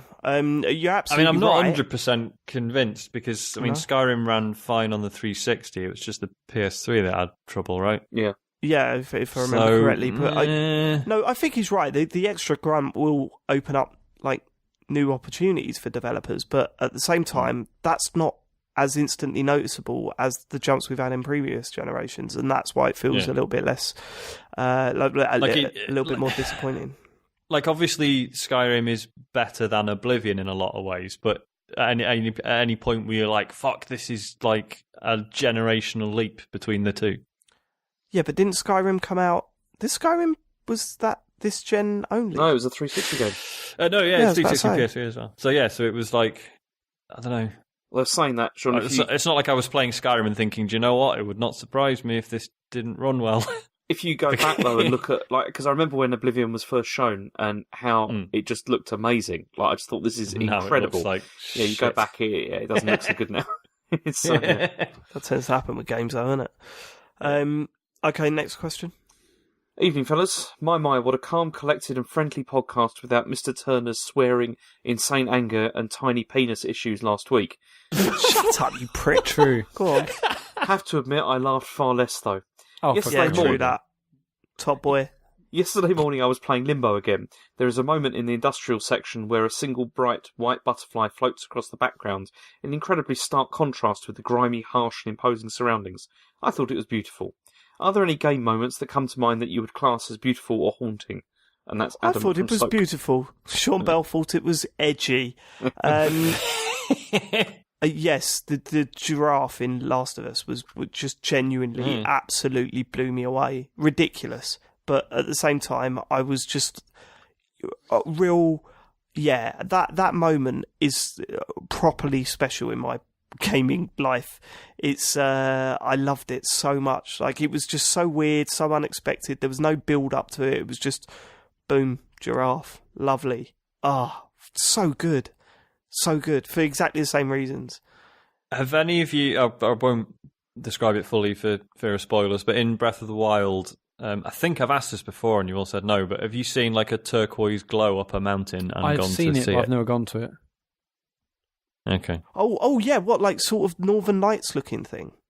Yeah, kind of, yeah. I'm the same. I've seen it, but I've not gone to it. Okay, I would recommend it. I had that. I'll check that out. I had that moment in Breath of the Wild where I saw the neon blue rabbit in the forest. Oh yeah. And that was pretty good. I just wish it hung about a little bit longer, if you know what I mean. It sort of just scuttered off really quickly, and that was that. Well, you're supposed to pelt it with arrows and it drops rupees. Yeah, but I Feel a bit of a dick. You do. I went through a lot of that game without killing wildlife. A lot of it. Now I just don't give a shit. Those things are dying all over the gaff. Yeah, any other examples? There's a PC game called To the Moon, which was fucking beautiful for the whole game. It's that's a really emotional game, but I'd absolutely recommend that to everyone. It's incredible, and it's usually quite cheap as well. So if you ever see that, and it's also been like 1 billion humble bundles in the past. But yeah, To the Moon.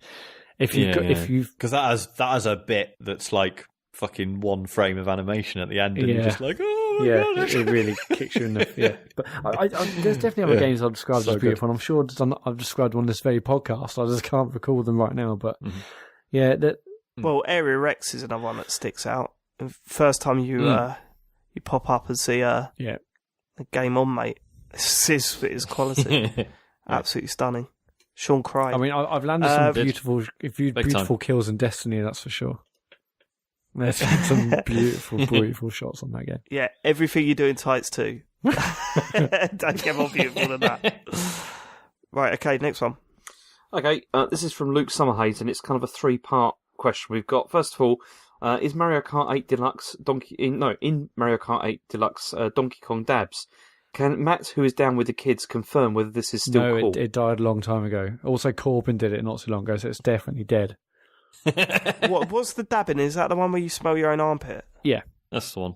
I didn't know Donkey Kong did that. That's funny, isn't it? Yep. Did he do that in the Wii U game? Was it new for Switch? Just say, I mean, for Nintendo, that's pretty current, man. That's yeah, it's true. Got an online system from 2007, but he fucking dabs in it. I saw someone doing that in their car in traffic the other day. It's Brilliant. ridiculous. Nice. What are you doing, mate? On his own, in a Why? car. What are we celebrating? Just dabbing to music. Oh my god. Okay. See, I don't get how you do it as a dance, because it is supposed to be it's a dance. Isn't that right? where it it comes starts from from? a dance, yeah. Because I only know it as like one motion, and it's like You just well, then carry what? on. Just keep doing that in time. Keep doing it over and over. All right, Yeah, but fine. you don't dance though. I was at your wedding and you fucking refused to dance throughout the whole night. Yeah, mate. Party Big time. pooper. Next question. Okay, and the next part we've got here is Okay. See, it's all, look, you've done really well, Dave. We've got how far? How long we got in? We've been talking now for about nearly 2 hours, and you haven't taken the piss, and then you just managed it. It's I've taken the piss out of you throughout the show, haven't I? no, not the way that I speak, which is one of the things that does piss me off quite a lot. You know, you often do that. We There took you the piss out of the way you laugh, like Boise from Only Fools and Horses. Yeah, but that's fair That was play, amazing. 'cause it does sound I wish awful. we recorded that. That was so good. That was amazing, yeah. Anyway, Well, do you think there's still room for a fun arcade football game like Red Card or Mario Strikers, or are people only interested in FIFA, like PES style realism these days?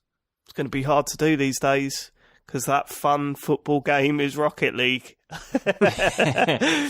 It's, almost impossible to do, surely. I mean, you played the most recent one of those, that Mario I did. It was awful. sports thing, Absolutely and it didn't awful. go down well. It was terrible. Red Card was There shit was- anyway. You go back and play it. I mean, well, even at the time, we all knew it was shit.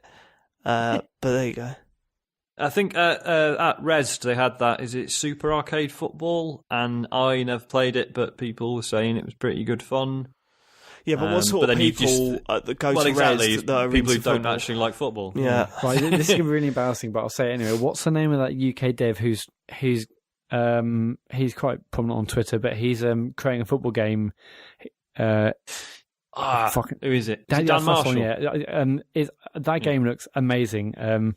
Dave, I think I must have tweeted a link to you. What is it? So can you'll probably be able to describe it better than I can, Sean. But basically, it's football, but he's employed sort of shooter mechanics into it, and with like. Well, didn't he basically he just went on Twitter and was like, I know nothing about football, so I'm going to make a football game. Everyone tell me how football works. And it looks. And he's just implementing everything. It that people looks were saying, immensely fun. I'm basically. not sure.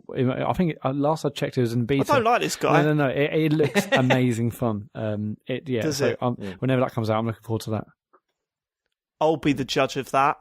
It was, When I it was review it great for because Spawn. people who actually like football were then sort of not getting it and tweeting at me like, "No, you've done this wrong because that's not how football works." And he's like, "No, everyone says this is how football works, so and it's in the game now." he basically said, "I need some chants," so he put out a request for people to send in MP3s of him going like, "Oh," and "Oh," and all that sort of stuff, and then he's like repeating those in the game. And if there's a goal or whatever, it's just everyone's like, Have you got a title? What's it okay, called? I'll try and find Don't it know. now in the next question. But yeah, it looks. Yeah, try and find it. That's how iDarb started, wasn't it, Sean?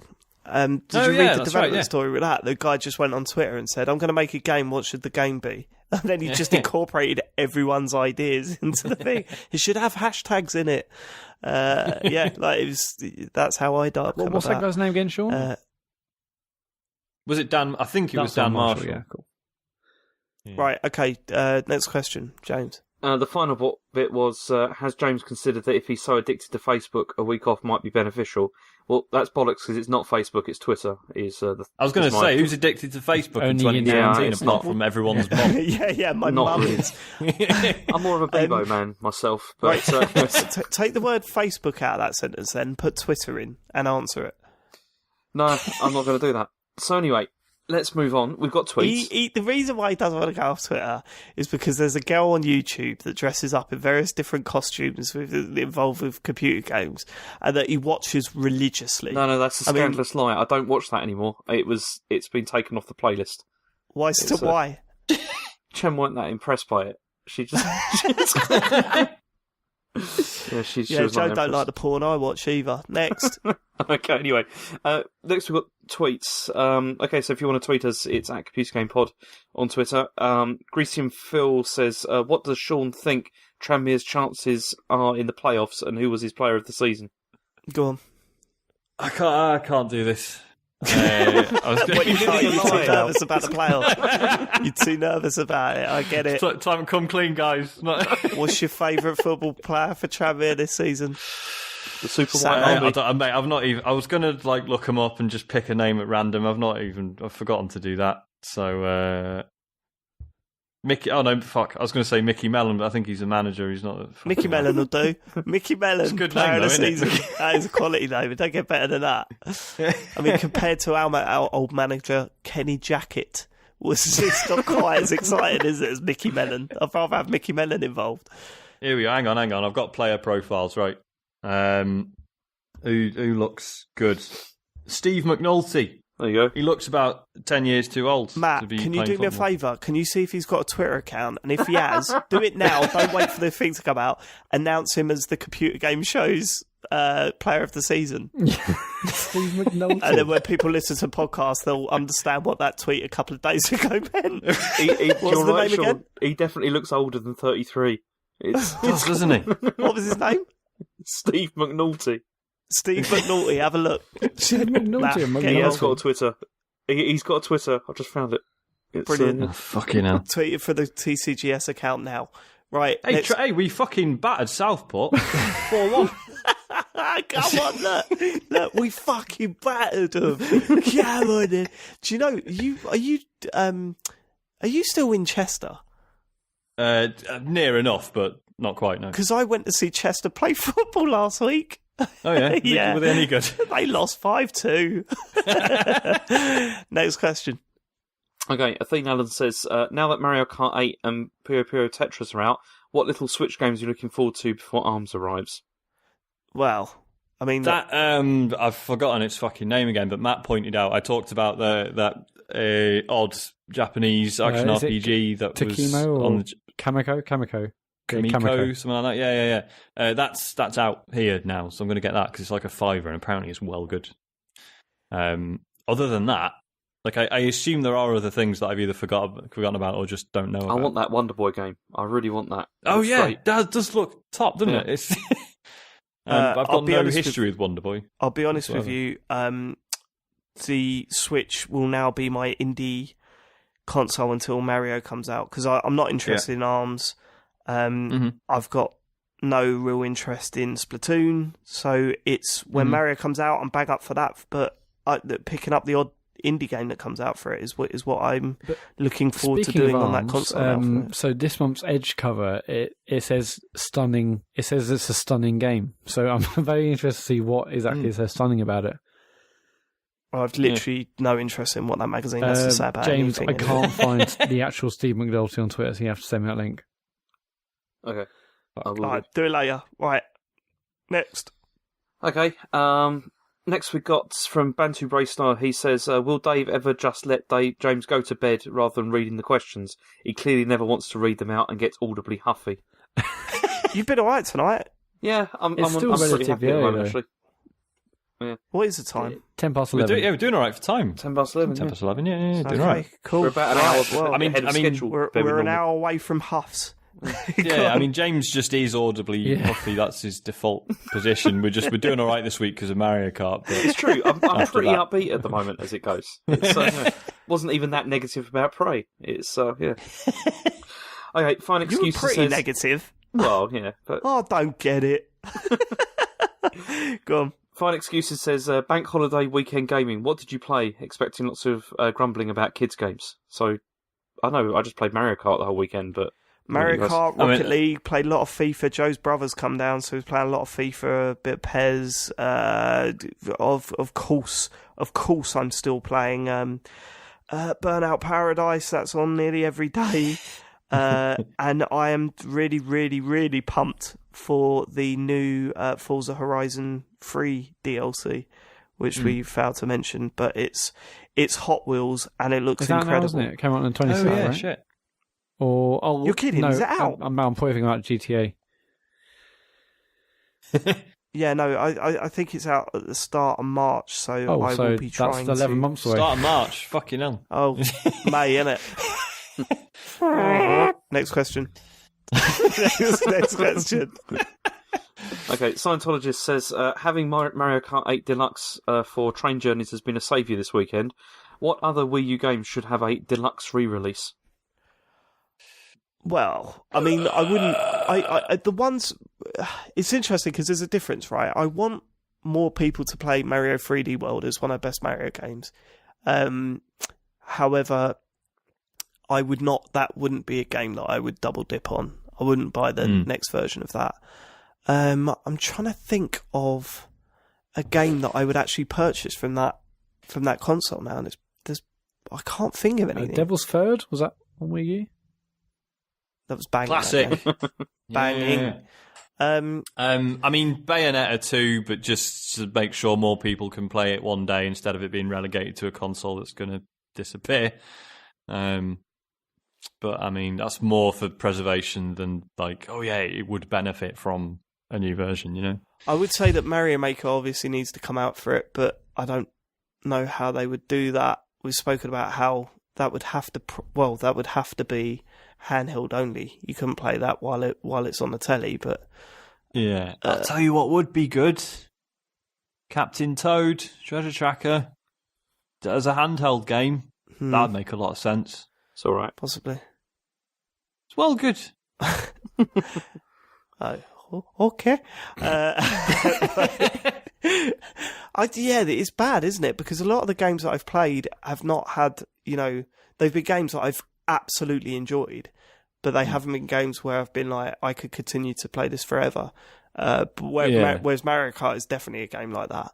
Yeah, and I mean, some of the the real standout stuff on the Wii U did actually use the whole dual screen thing, and therefore can't really work on the Switch. So like Wonderful 101 made a fair bit of use of it. Although actually you could probably make that work without if you had to. Yeah, I mean, there's games that if I want them to bring that out again for the Switch, there'll be ones that I wouldn't want to play myself, but I want more people to play, like Tropical Freeze and stuff like for that. someone like me, I know a lot of people are saying, oh god, the first few months of the Switch other than Zelda is just re-releases. A Splatoon 2 doesn't feel like a full sequel. It's Mario Kart 8, we've all played that, but for someone like me, it's brilliant because I get to play the best of. Yeah, if only there was more re-releases, to be honest. Yeah, I'd happily hoover them up.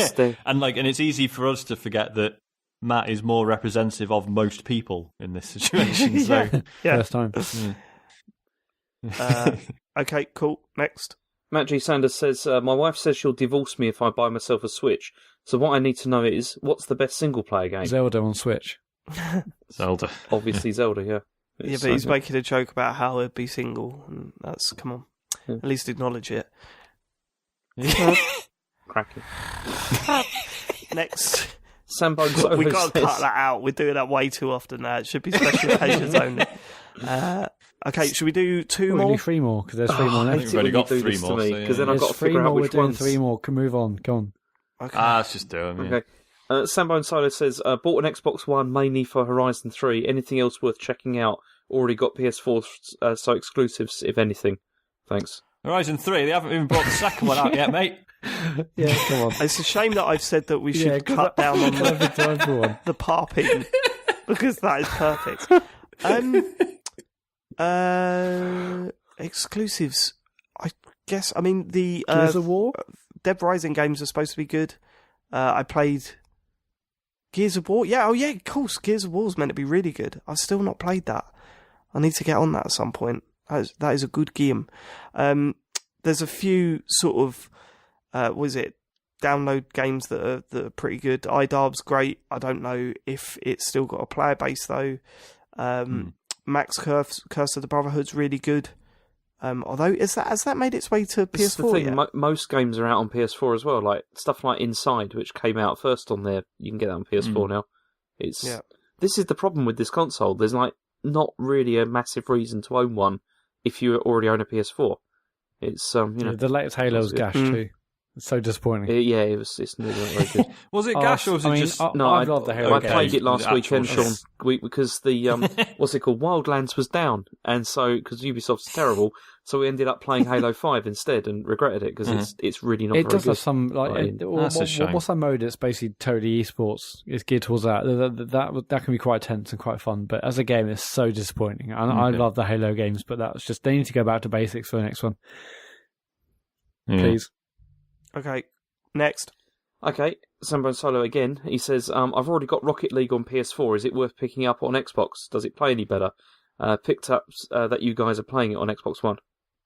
The only reason we're playing it on Xbox One is that a big group of our friends are playing it on Xbox One. That's it. It's not better on that console. In fact, it's arguably doesn't look as good. And I don't know about the cross platform play. I know that they've got PC, PS4 cross platform play. I don't know if there's also Xbox PS4 cross platform play. So I don't know. But I would say if you've got it on PS4 and you haven't got a big group of friends that play it on Xbox, then I wouldn't bother.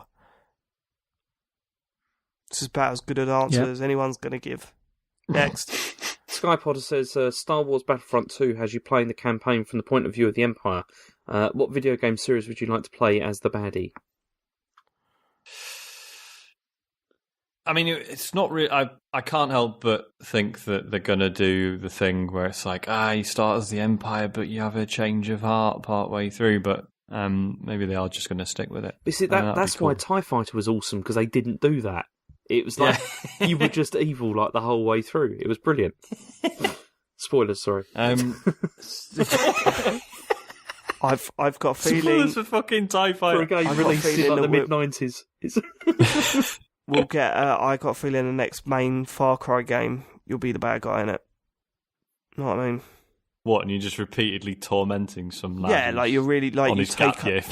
You essentially take over the island and just absolutely ruin it.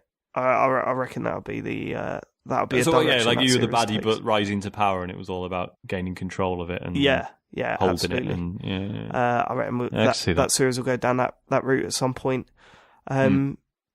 Yeah, I don't know. I mean, any game would be fun if you plan as a complete dick, I reckon. Yeah. It's not explored enough, really, is it?